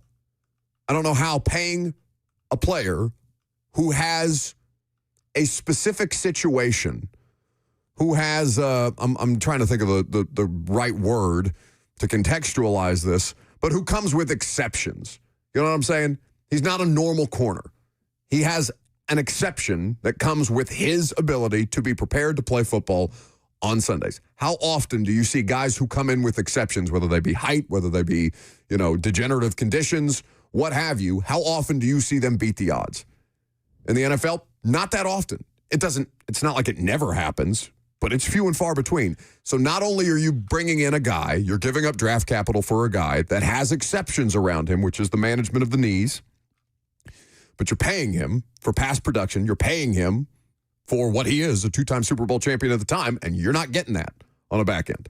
In fact, it's very unlikely that you see him perform at that kind of a level ever again in his career, especially that position. Yeah, it'll be interesting to see just how slowly they reintegrate him, even in a game. Like what his snap count looks like. If he is available, if he is dressed and he's rolled out there in week 1, how many snaps is he getting compared to week 2 back home, week 3, week 4 when he's back in some football shape? I don't know what that all looks like. They may not know what that all looks like at this moment. One day of work is supposed to get him in football shape for week 2? That's insane to me. I didn't say that. Well, that's kind of what you were implying. How so? Like that game shape is going to be, all right, you ramp him up during Denver or home for LA, and then all of a sudden, because of 2 days of game work, which is the most exertion that he is expected to give, I'm sure they have ways to condition him that are possible beyond just the scope of what a normal football player. Any of that. That's what it sounded like. I am saying I am curious at what his snap count looks like if he's playing week 1 and what that gradual increase looks like as he tries to get back to game shape. Yeah, I don't know. I don't know what that's going to look like. Nobody knows. They might not have a clear picture on what they probably have some they have a better idea than we do, but even then, it's still not cut and dry for them either, which is why the whole thing didn't make sense from the jump. So I'm not, to your point, I'm not going to get super pre-upset about the L'Jarius Sneed thing, because there's a possibility that he comes back and he plays average to above average cornerback play, and that would be a benefit on a team that doesn't have that many average to above average players yet. He's kind of in that like Traylon Burks category of, okay, just can't, to have a hard time considering him as a legitimate factor until he just shows us he will be. Right? Like, he obviously has had so much more of a career than Traylon Burks has had. That's not what I'm saying at all. But yeah, but as a Titans career. The Sneed Titans experience is in that same vein of, like, we just hit a point with Burks where you throw your hands up and say, okay, done, no longer accounting for him as a part of this equation until he gives any reason to. Correct. That's kind of where we got to be at with Sneed. As badly as they need him. Insane, though, to say that. Sure. Insane. And they need him back out there. But it's hard to account for him being a legitimate factor for this team until he is. And we'll see if we get to that point. This is obviously a good first step. Like, I understand the Sneed thing just prompts a bunch of eye rolls and, okay, I guess we'll see how this goes. But, like, they need him. Yes. They need him. So it is a good thing that he has been activated off of PUP. It is a good thing as opposed to him not being activated off PUP and having to be on IR for the first 4 weeks of the season. But the idea that there's even a remote comparison to Traylon Burks as bad a number one or a first round pick as this franchise has made, not named Isaiah Wilson, and that's the bar, is so far such an indictment. And I know the guy that did that deal, in part, one of the people that did that deal was fired. One now works for the Titans after being on the other side of it with the Chiefs, and the other one's Chad Brinker. So, I mean, it's an unholy mess. And they got, I mean, the thing that you have on your side now, at least to some degree, they have a little bit of time here. It's 3 weeks until Denver. That game, I believe, is September the 7th, if I remember correctly. So week 1, opening day, is September 7th. There is some time here to give yourself a reasonable amount of buffer for L'Jarius Sneed to get into whatever kind of conditioning that he needs to be in to play at altitude in the middle of the day at Denver week 1 against an offense that, I mean, they're going to go at him. If L'Jarius Sneed is on the field, week 1 at Denver, I mean, hell, they were going at him last year, and that was before all this crap. I said I'm not going to get pre-upset. I can't remember who said this, if it was like the F&M Bank chat or somebody, that it's like you are, it's like you're someone who gets mad at their significant other for a dream that you had. Because you had a dream where they did something bad. I feel like I've been on the opposing end of that. Didn't actually happen, and then you just wake up angry. It's like, what? Nothing happened. I don't understand. No, it's not even that. I wake up with headaches every day, and I don't know why. I think it's just a flaming thumbtack-shaped tumor in the back of my head at this point. If I had a head like that, I'd hurt too. You do have a head like that, and then some. You have it so bad. Oh. Life is so hard for Buck. Oh, my heated toilet seat's not working this morning. Darn. Oh, I do need one of those. That sounds nice. Skip the toilet seat and go right to the heated floor, buddy. Heated floor? Oh, see, you're not even as rich as you put on. Now, I've heard about heated driveways. My parents looked at getting a heated driveway a couple years ago because they live on 25 acres like at the top of a hill. But the look, Luke, is just gaping. Yes, very rich people are. I don't know. My aunt's not very rich, and she has it. But you know, when you go like to make a stinky in the morning, and like how cold the tile floor is on your feet, like she has heated bathroom floors. How about house shoes? But I suppose I could be extra 1% and get heated floors. There you go. Cameron Ward's press conference next.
Welcome back to the show. Fueled by Hattie B's Hot Chicken. Best hot chicken in the world. So it was the end of training camp. Today is the end of training camp. Now we move forward. Preseason game number 3.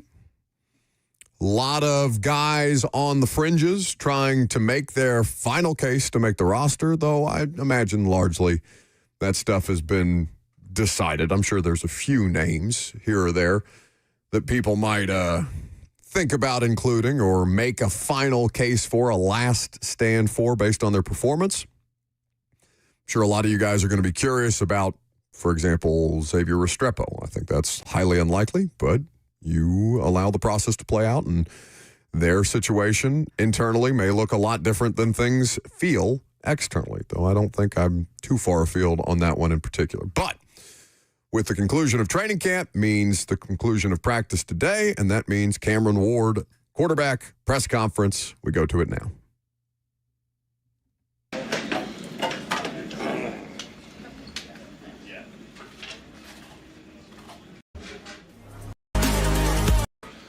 Then really just getting in and out of huddle and, just continue to motivate my guys, continue to try to put points on the board every time we get opportunity.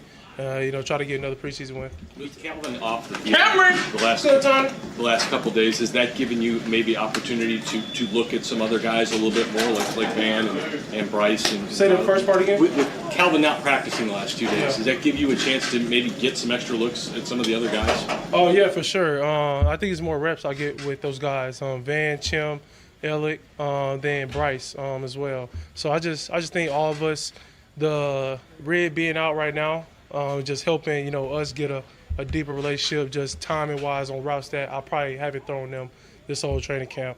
So it's been good for us to get to work together. But I'm excited to get Red back out there as well. Cam, in your extensive film study, how much time have you spent looking at first-year quarterbacks who were able to come in and have an impact early, whether it was Jaden last year or CJ the year before? Is that part of kind of the guys you watch, if at all? I didn't really watch them. It's more of watching the defense they play, how they played a rookie quarterback, what type of pressures they did. Because I really don't have enough time to be watching a lot of other quarterbacks. I gotta pick up on defenses and stuff. But though Jaden he had a great year last year, I just watching the defense that played him, how they would try to stop his playmaking ability, and then also him winning from the pocket. And I think it was good for him though.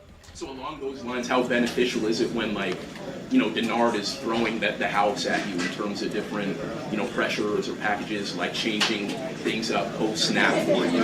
It's good because especially the preseason games, I feel prepared. Especially from a protection and a blitz standpoint, I've seen everything since I got here after the draft. And so I've gotten better at it every day, learning protection, learning the trump calls to get to. And then also just adjusting my receivers on, routes that I want them to run. It's your first cut down day. How are you handling it? And have you talked to Restrepo about how to handle this weekend at all? Really just got to take advantage of every opportunity. That's for myself too. Yeah, Bash. That's for myself, taking every opportunity I get a chance to get on the field. And then everybody's job is not there. I have to work for mine every day. You see quarterbacks in and out of the league. So I think the biggest thing is that no matter who's at cut, they just got to be consistent throughout the whole process. How close would you say you are to getting to the 300 level of this offense, the understanding of everything going on? I think I'm real close. I think I understand everything in the offense. I think it's more of repping every play more, and that's why I'm excited to get into the game plan, because now I'm repping every play that we're going to run the game even more. So I think just when game time come, I'll be dialed into everything: scheme, protection, route adjustments, certain things post snap that I have to look at when I'm reading the defense. So I think game time, I'll be ready to play ball. Speaking of game time, have you gotten to the point where you could sit with Hardegree and Holtz and Callahan and, hey, I want this up this week, I don't want this, etc.? Yeah, it's been like that since day one. not really out here in practice because we're trying to get reps out. But as soon as we started first preseason game, they've always took my input, give me feedback. I always take their input and get feedback from them. And us three, including Nick, we all just want to be in the best situation, make sure we all successful. What's been your focus on footwork, Cameron? I know Nick Holtz talked about a little bit today about the footwork and maybe seeing some changes there. What are you trying to focus on in that respect? Just staying, I would say, ready to throw, not get hoppy in the pocket. And I just think having a base with me the whole time. I was a big overstrider early, in my college career. I slimmed that down some. They also just, staying what my quarterback coach Daryl's helped me get to this point, staying with it. When you look at your journey and what you've gone through, do you see yourself as an inspiration to guys who aren't necessarily being recruited out of high school that you can turn into what you've done? I guess you could say that. I've never thought of myself that way because at the end of the day, I just play football. And so I just like what I do. I think I'm a pretty good football player. I want to be a great football player, but I think it just comes down to working out, working hard, and then also having a mindset to not really care for what your friends have, what your peers have, just offer wise.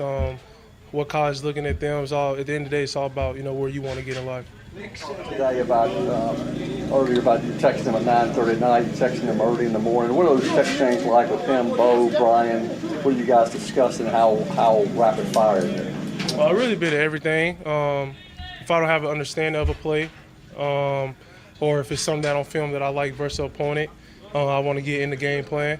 So it's really about everything. They text me, what I need to get better at from whether it's today or in the past. So it's really everything. He talks about everything, life, everything. Nick said some of your technical issues come when you don't drive. Some of that's particularly the high and wide throws. How difficult is it maybe to get out of that habit? What happens that maybe prompts you not to take a step? I'll say if I really want to drive the football down the field, I think that's when I tend to overstride more. And then it's just something that you can't fix over a year. I've been doing it since I first played the football, but every year it's gotten better and better.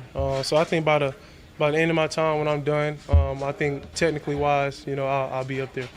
When you come into a situation being a new quarterback, every quarterback throws differently. Every receiver runs routes and likes the ball in different, where they like it. How does that process work, and how long does it take to kind of really separate, like knowing Calvin likes it this way, Chig likes it that way, and on down the line?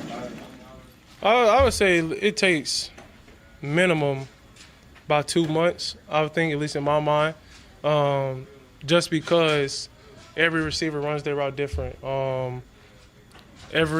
Depending on how the D-line rushes at me, if it's a certain play, whether it's a screen or a quick game, I throw the ball differently. I'll side on it if I feel like it.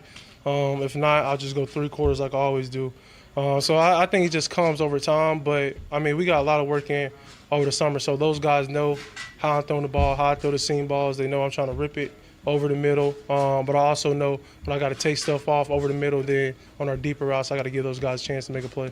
Having gone from like 2 or 3 stops in college to having to learn a different set of receivers every couple of years, has that helped in the process here of learning these guys? Yeah, it's helped a lot. And that's why I'm at the point where I want stability now. Like, I want to be able to build with people, coaching staff, teammates. Like, I just want people where it's not just a one and done year. I did that all through college, and I'm really just tired of it. So I think that's the best thing about a lot of teams in the league, the good teams in the league. They have stability just throughout the program, whether it's not players or coaches, but the core is stable. What's it been like having this quandary around here the last couple of weeks since he got here, and how much of a benefit you think that's going to be to you? It's been good. He ain't been doing too much, at least to my eye. So he still got to earn my respect. I got to see him on the field as his teammate. But to get a chance to play with your cousin, not a lot of people get a chance to do that. We was in the hotel last week, and I just told him stand there, and I took a pic of him. It was like crazy because I'm like in the same locker room with my cousin and stuff who older than me. But it's a blessing. I'm excited to have him out here with me to help get me adjusted to the league, especially learning from, his experience being in the NFL. I'm passionate about first down and avoiding mistakes. Are you mentally on that page right now where you know at first down you got to be safer rather than this year? Mentally, yeah, I am better at that, but I throw the ball. So if I see somebody open, whether it's deep, intermediate, I'm throwing it. Coach Callahan knows it, but I think the biggest thing with Coach, he's getting me better at, playing more situational football. I've gotten better at throughout training camp, throughout practice, even here today. But he knows my mindset. He knows I'm a gunslinger. If I get the opportunity, I'm taking a shot. But I would say they really get me better at playing situational football. How important is it to you, Cam? In 2 preseason games, the snaps you've had, you've led 1 scoring drive. For this final one, how important is it to you to have a rhythm and a consistency with the offense and put the ball in the end zone? I think it's real important in terms of us just playing at a high level and making drives count, whether it's with 6 or 3 points. And then just also getting guys excited to play football, having excitement on the sideline, getting the guys their touches on the field, then at the end of the day, it's playing together. I think a lot of points can come from teams playing together, not playing selfish football. And I'm just glad that we have one of those teams who play together. Did you learn anything from the scuffle, I guess, with Jeffrey the other day? Anything come out of that in terms of things you can gain? Did I learn anything from it? Jeff strong as shit, I would say. It was fun at the same time, and I think it was what we needed, though. I mean, we love competing, especially me and Jeff, and I'm excited to have that man as my teammate. And so I can't wait to see what he do. Sundays I already know what he about, but I get to see the real thing coming soon. Have y'all kidded about that since? What's the conversation been like post scuffle, if that's what you're gonna call it? That's me and Jeff relationship. I wake up, I get here, he damn near the first one I'm ready to talk shit to. So, and he the first one who come in my head every day at practice. So he lets me know. And so I'm excited to have him as my teammate. I mean, I think the biggest thing about Jeff is that he goes hard every play. Y'all get a chance to see it out here in practice, and he's somebody who you look up to as a young guy because of how hard they work, on and out the field in the community that Jeff does. But he's a great team player. He's a great teammate, and I'm just excited to, I'm not the one getting hit by him. Cam, what's your schedule? We know you get up early. How much sleep do you get? How much sleep do you need tonight? I get enough sleep, I think. Then also, I just think I can energize myself throughout the day. And then I think I'm not a real big person on sleep in terms of you need this, you need that. I just think you got to know your body, get the right amount of sleep you need. And just at the end of the day, you got to have a mindset that, whether you like it or you don't, you just got to go get it. Appreciate it. Thank you. That is Titans quarterback Cameron Ward at the podium, who learned that Jeffrey Simmons is strong as bleep and that his cousin Quandre Diggs, Titan safety, most recently added Titan safety, is going to have to earn his respect as a football player on the field. It's pretty good. Been doing it a minute. Quandre Diggs. They've been around. He's been around. Done it at a high level, too. Not with Cameron Ward on the other side, baby. And here's to that being the last we ever hear a question about the damn Cam Jeff thing at practice the other day. Yeah, I'm with that. You have something to read? Yeah. The Beard in the F&M Bank chat. What are you eating? Says, just got Hattie B's for lunch for the first time, and y'all are not lying. That is the best sandwich that I've had in Nashville. Well done. We are not lying. That's correct. I also want a half chicken so bad. I mean, we have chicken. We have time. You want to go to lunch? I got 2 interviews after this. Who are you interviewing? You should be asking, what am I interviewing for? Big Boss Bird. Getting out of this hellhole. Go ahead. I dare you. 104.5 The Zone's college football kickoff is coming up next Friday, week 0. We have college football on TV this weekend, and next weekend is week 1. Friday, August 29th, we'll be broadcasting at Yazoo Brewing Company in Madison, thanks to Porch Factory. So join us. Robert and I will be there. Cover 2 will be there, 3HL, while we broadcast live. And while you're there, sign up for a chance to win Tennessee football season tickets, prize giveaways each hour, plus try our pregame Pilsner and enjoy free kickoff T-shirts and glasses while supplies last. To learn more, visit 1045thezone.com/events. I want Robert's shirt to be ill-fitting, which is normally not too heavy of a lift. That's not nice. Can't help it. My body is disproportionate. I have the belly like Frosty the Snowman. It's like you know how snowmen are like biggest, middlest, smallest. Like my belly is like middlest, biggest, smallest. My belly is the biggest circle in my snowman stack. How much sleep do you get? Ooh, I'd say enough.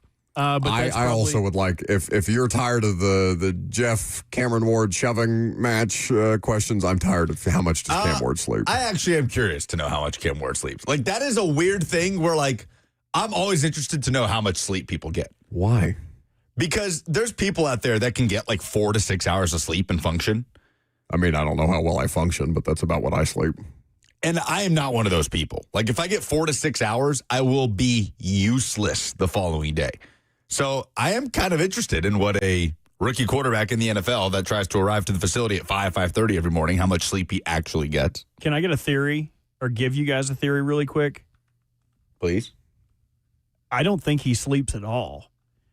I think he might be a vampire, and he is being purposefully ambiguous about how much sleep. Oh, I get enough. That is a great question. May I suck your blood? Like, just tell us. What time do you go to bed? What time do you get up? Just tell us.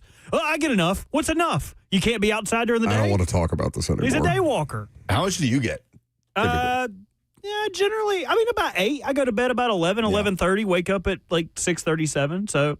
If I don't get at least 7, I'm going to feel it the next day. Really? Oh, yeah. Like, I'm a baby like that. I need it. I need the sleep. I'll wake up and, like, my eyes feel tired and I might have a headache if I don't get enough sleep. I feel like you're the kind of guy who wakes up and goes, yeah. 100%. Like he has to let the good, I feel like you wake up like Jon Snow when he came back to life in Game of Thrones every morning. Yes, Yeah, 100%. eyes open. Anytime I get scared, I wake up so many times in the middle Well, that's because he's covered in whatever shrapnel of whatever food that he sleep ate the night sweet before. potato. I wake up so many times in the middle of the night Cheyenne going, it's okay, shut up, no one's in the house, stop it. And just me hollering into the ether like, get out of here! Oh, no, that was a thing for my dad. My dad would, sleep fight with people. Oh. But he's yelling in Arabic, so it's disorienting. Right. My mom used to have dreams that it was always me getting hit somehow. And one time we had to rush my mom to the hospital in the middle of the night because in her dream, I was standing in front of a school bus. And so she was jumping to push me out of the way of the school bus. She stood up on the bed and jumped directly into the wall. And we had to take my mom to the... Oh, my. Now, telling this story again, maybe it's my mom's fault that I have these sleeping issues. These sleep paralysis demons that take over my body. You sound like Tony Soprano. It always comes back to the mother.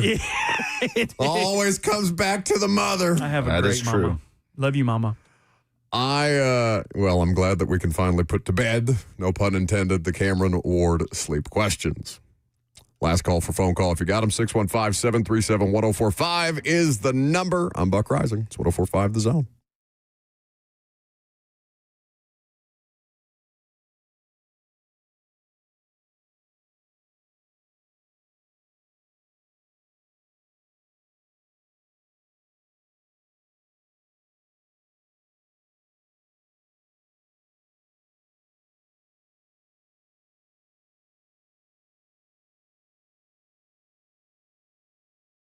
Two Rivers Ford wants to tell you about Zero. That's right, Zero as in zero money down. Zero payment for 90 days and 0% financing for 48 months on most models. Oh, and speaking of Two Rivers Ford, we are going to be doing a Cameron Ward jersey giveaway with Two Rivers Ford on Friday, so keep an eye out for that on your social media channels.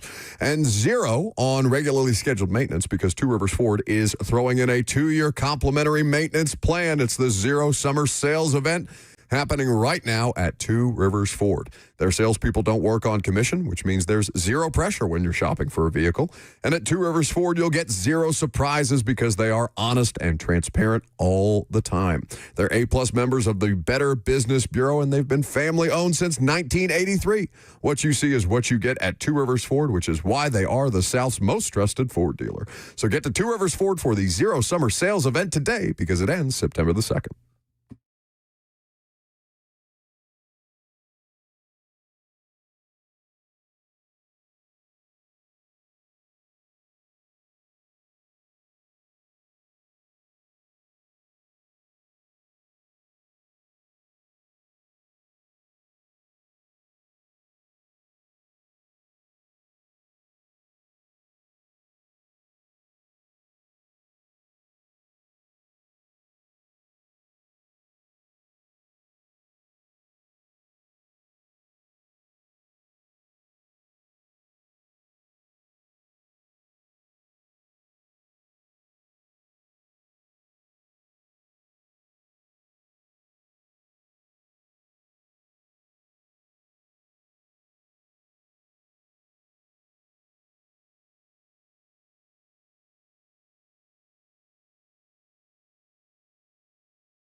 I love living in Middle Tennessee. We've got great restaurants, entertainment, sports, and one of the nation's top Ford dealers right here in our backyard.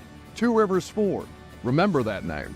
Two Rivers has been a staple in our community since 1983. They're locally owned. They have a non-commissioned sales team, and they sell below MSRP. They've been doing business with integrity for decades. Two Rivers Ford, the South's most trusted Ford dealer.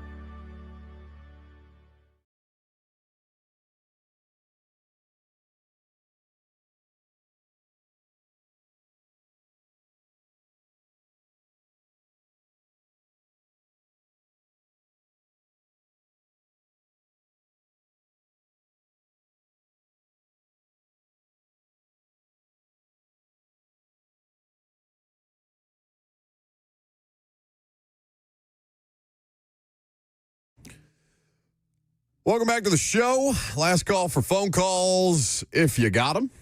We'll go to those here in just a second, as soon as I know who's on the phone. 615-737-1045 is the number. If you want to jump in, we'd be happy to have you. So tomorrow, Nate Washington is going to be on the show. We are going to talk about things that he is learning about the Titans, Cameron Ward's connection with the wide receivers. We spent a good deal of time talking about Calvin Ridley, and we talked about the way to best support a young quarterback, not based on the passing game, but based on running the football. And Nate, speaking from experience, dealing with the young quarterbacks or the quarterbacks that he was tasked with breaking in during his time on the Titans. Nate Washington every Thursday with us in the noon hour. So we'll look forward to that. Brett Kern will be back on the show on Friday, as will Coach Mack. Been a lot of fun to have them be a part of the show on a regular basis. And, we're looking forward to incorporating them all football season long. If you guys have specific questions that you want us to ask, so it's Ben Jones, Brett Kern, Nate Washington. Coach Mack is obviously on every Friday. And I suppose we could also open Jason Fitz up to those things as well. God knows Fitzy's willing to say things. He was trashing Scotty Scheffler the other day as not being an elite athlete because he plays golf. And I thought that was a bit of a ridiculous thing to stand on. But Fitzy also doesn't care about golf. So I suppose that's how you draw that conclusion, if that's where you want to go. The Cameron Ward press conference, what did we learn? He's working on it's mostly mechanical stuff right now, and that obviously affects the timing, the precision, the accuracy that he's able to operate with, but that's not as sexy as some of the stuff that people want to learn about Cameron Ward or all the different things that you are hoping to see. And I'd be curious to know how many series. It sounds like they are leaning towards playing him based on Brian Callahan's press conference, and Cameron didn't give any indication otherwise that, or at least that he's been informed that he would play one way or the other. How many series, we'll see. They gave him an opportunity to have a third one in Atlanta after the second series was a 3-and-out, hoping to see a little more there. Will the coaching staff be inclined to leave him out there for an additional series if they don't get done what they want to get done in preseason game number 3? I would be surprised. Sounds like they're going to play starters, generally. With the exception of the guys who haven't been playing, right? So that's Zeitler. Yeah, I know Jeffrey Simmons says he would be willing to play if they asked him to play. I don't think that's the plan. Yeah. Ridley also has been held out of practice recently, so maybe Ridley doesn't play. And I think they'd like to continue to see Cam establish something with his fellow rookies, some of the other guys in this wide receiver room. T'Vondre Sweat, is he still missing practice? Yeah. So it was the abdomen, and then this is the tonsil. So, view it to a lesser degree, obviously, like the Sneed thing. Like the quad thing is what cost him last season. The knee thing was what kept him out of the offseason program. Yeah, so the ab is what initially held Sweat out of practice, but the tonsil removal is what is keeping him out now. And they said a couple of weeks. What? Finally, someone else, an athlete, reported to have an ab. I also have a singular ab. I love that. We need to talk about fat guys more like that. Oh, yes, it was an ab injury. It was not his abs or his abdominal. It was his ab. I will be saying that. Yes, my belly. My ab, you mean? You and your ab tumbled down that flight of steps? Yes, if I would have landed on my ab, it would have been a softer cushion. I landed on my bony ass. Do y'all remember, do you remember Chance Warmack's six-pack? Yeah. That was like a big thing. He's like, how does this offensive lineman have a six-pack? Got him drafted in the first round, and then he was terrible. Did you guys see him after he reshaped his body, though? Like, remember, he was out of the league for a year? No, you're thinking of a different Alabama offensive lineman, DJ Fluker. You DJ are correct. Fluker. Yes, DJ Fluker. Because DJ Fluker did come back looking like a damn animal. Yeah, like a monster, Yeah. dude. Yes, if Chance Warmack would have done that, maybe he would have had a chance. No, Chance Warmack is Didn't like most that one? famous for, Robert, are you familiar? This feels like something that you would say. Are you familiar with toe meat? Toe meat? What do you think toe meat is? Like if you injured your foot or scraped your foot, you'd be like, oh, my toe meat. Toe meat is what Chance Warmack referred to the lint that would gather between his toes. So you would also have, hypothetically, belly button meat. That's right. I love that. We need to have a toe meter now. Or it's like, where on the toe meter would these people rank? It's like Kevin Zeitler. He's a pretty clean guy, but he doesn't have that much toe meat. Nothing worse than hearing an offensive lineman come off the practice field after practice and just the squishing of all the sweat that's in their cleats. You should hang out with me after the sauna, getting out with my Crocs on. That'll never happen. The front desk lady at my gym calls me squishy because you can hear me walking up after getting out of the sauna. Squishy. like the thing from Finding Nemo? I never thought of it like that. Travis and Murfreesboro. Hey, guys. Thanks for taking my call. I just wanted to ask your guys' opinions based on Aguilar taking over for Nico this year. I'm hearing a lot of negativity that Tennessee's just going to take this huge step back because of the loss of Nico. I understand they lost a few more pieces, running back, defensive line, but I feel like defense is still in a really good spot. And if anything, I feel like we're going to break even this year at quarterback based on Nico's performance last year. I don't feel like Nico won us any games. I think we won in spite of him because of our defense. So just wanted y'all's opinion. Am I underreacting, or is everyone else overreacting? Well, quick, Travis, what's your expectation? Because, like, if you win 7 or 8 games this year, I think that's a success. Me personally, I feel like the floor is 8-4. Ceiling is a repeat at 10-2. It's an optimistic floor. Yeah, I think you're. But I think you're a little ahead of where everybody else reasonably is. 7 to 8 wins should be like baseline expectation to me. Floor, I think you're getting closer into that 6-6 range.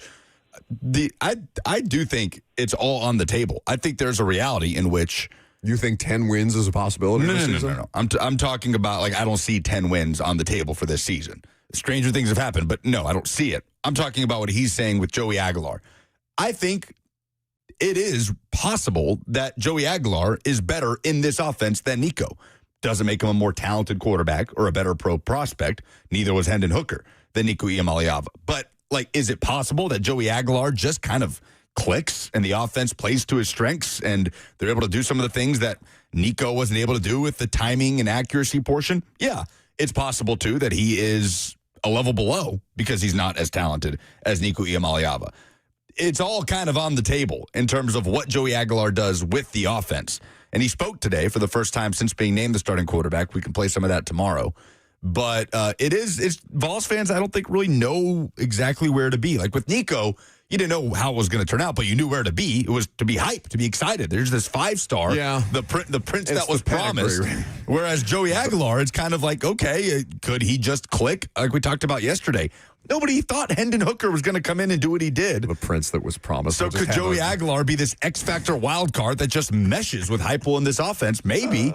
He could also be worse than Nico. I don't know. He could also be a similar level and the defense isn't as good.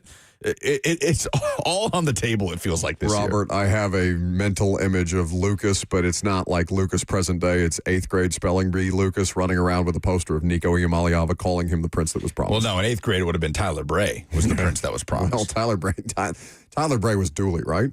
Yeah, that was Dooley. He was recruited by Kiffin, and his freshman year was Bray's freshman year was my freshman year in high school, and I was hype.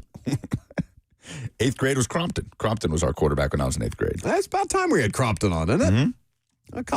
Week 0 on the horizon. We're going to get into college football mode certainly next week in the absence of NFL football games. Ready to do some polls? If we had a Bone Thugs and Harmony poll, that would have been so cool. You got me so excited. Dude.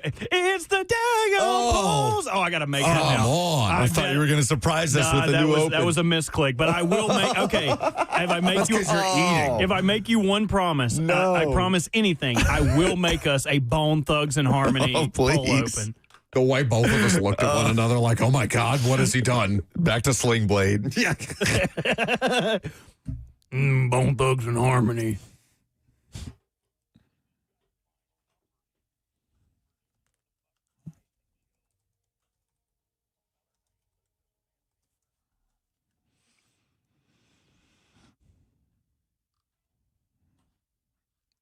You know, I've never seen Sling Blade. I haven't either. Oh, great movie.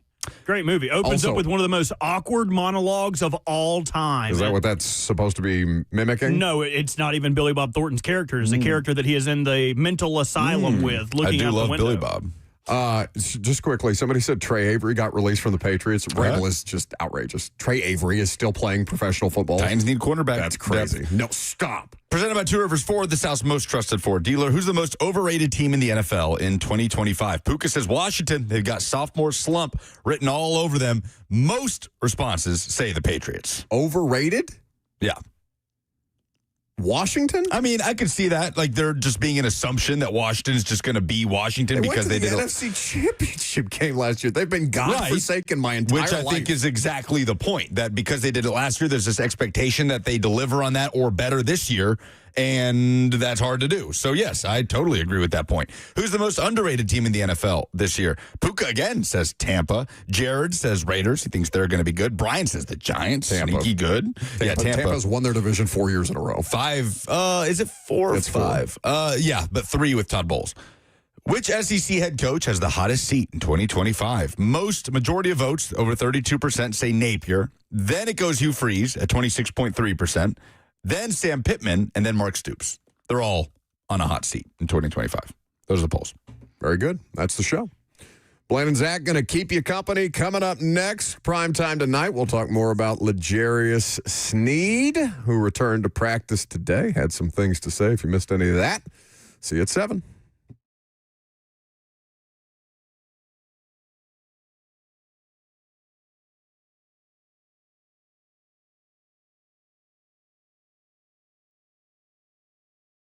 I love living in Middle Tennessee. We've got great restaurants, entertainment, sports, and one of the nation's top Ford dealers right here in our backyard.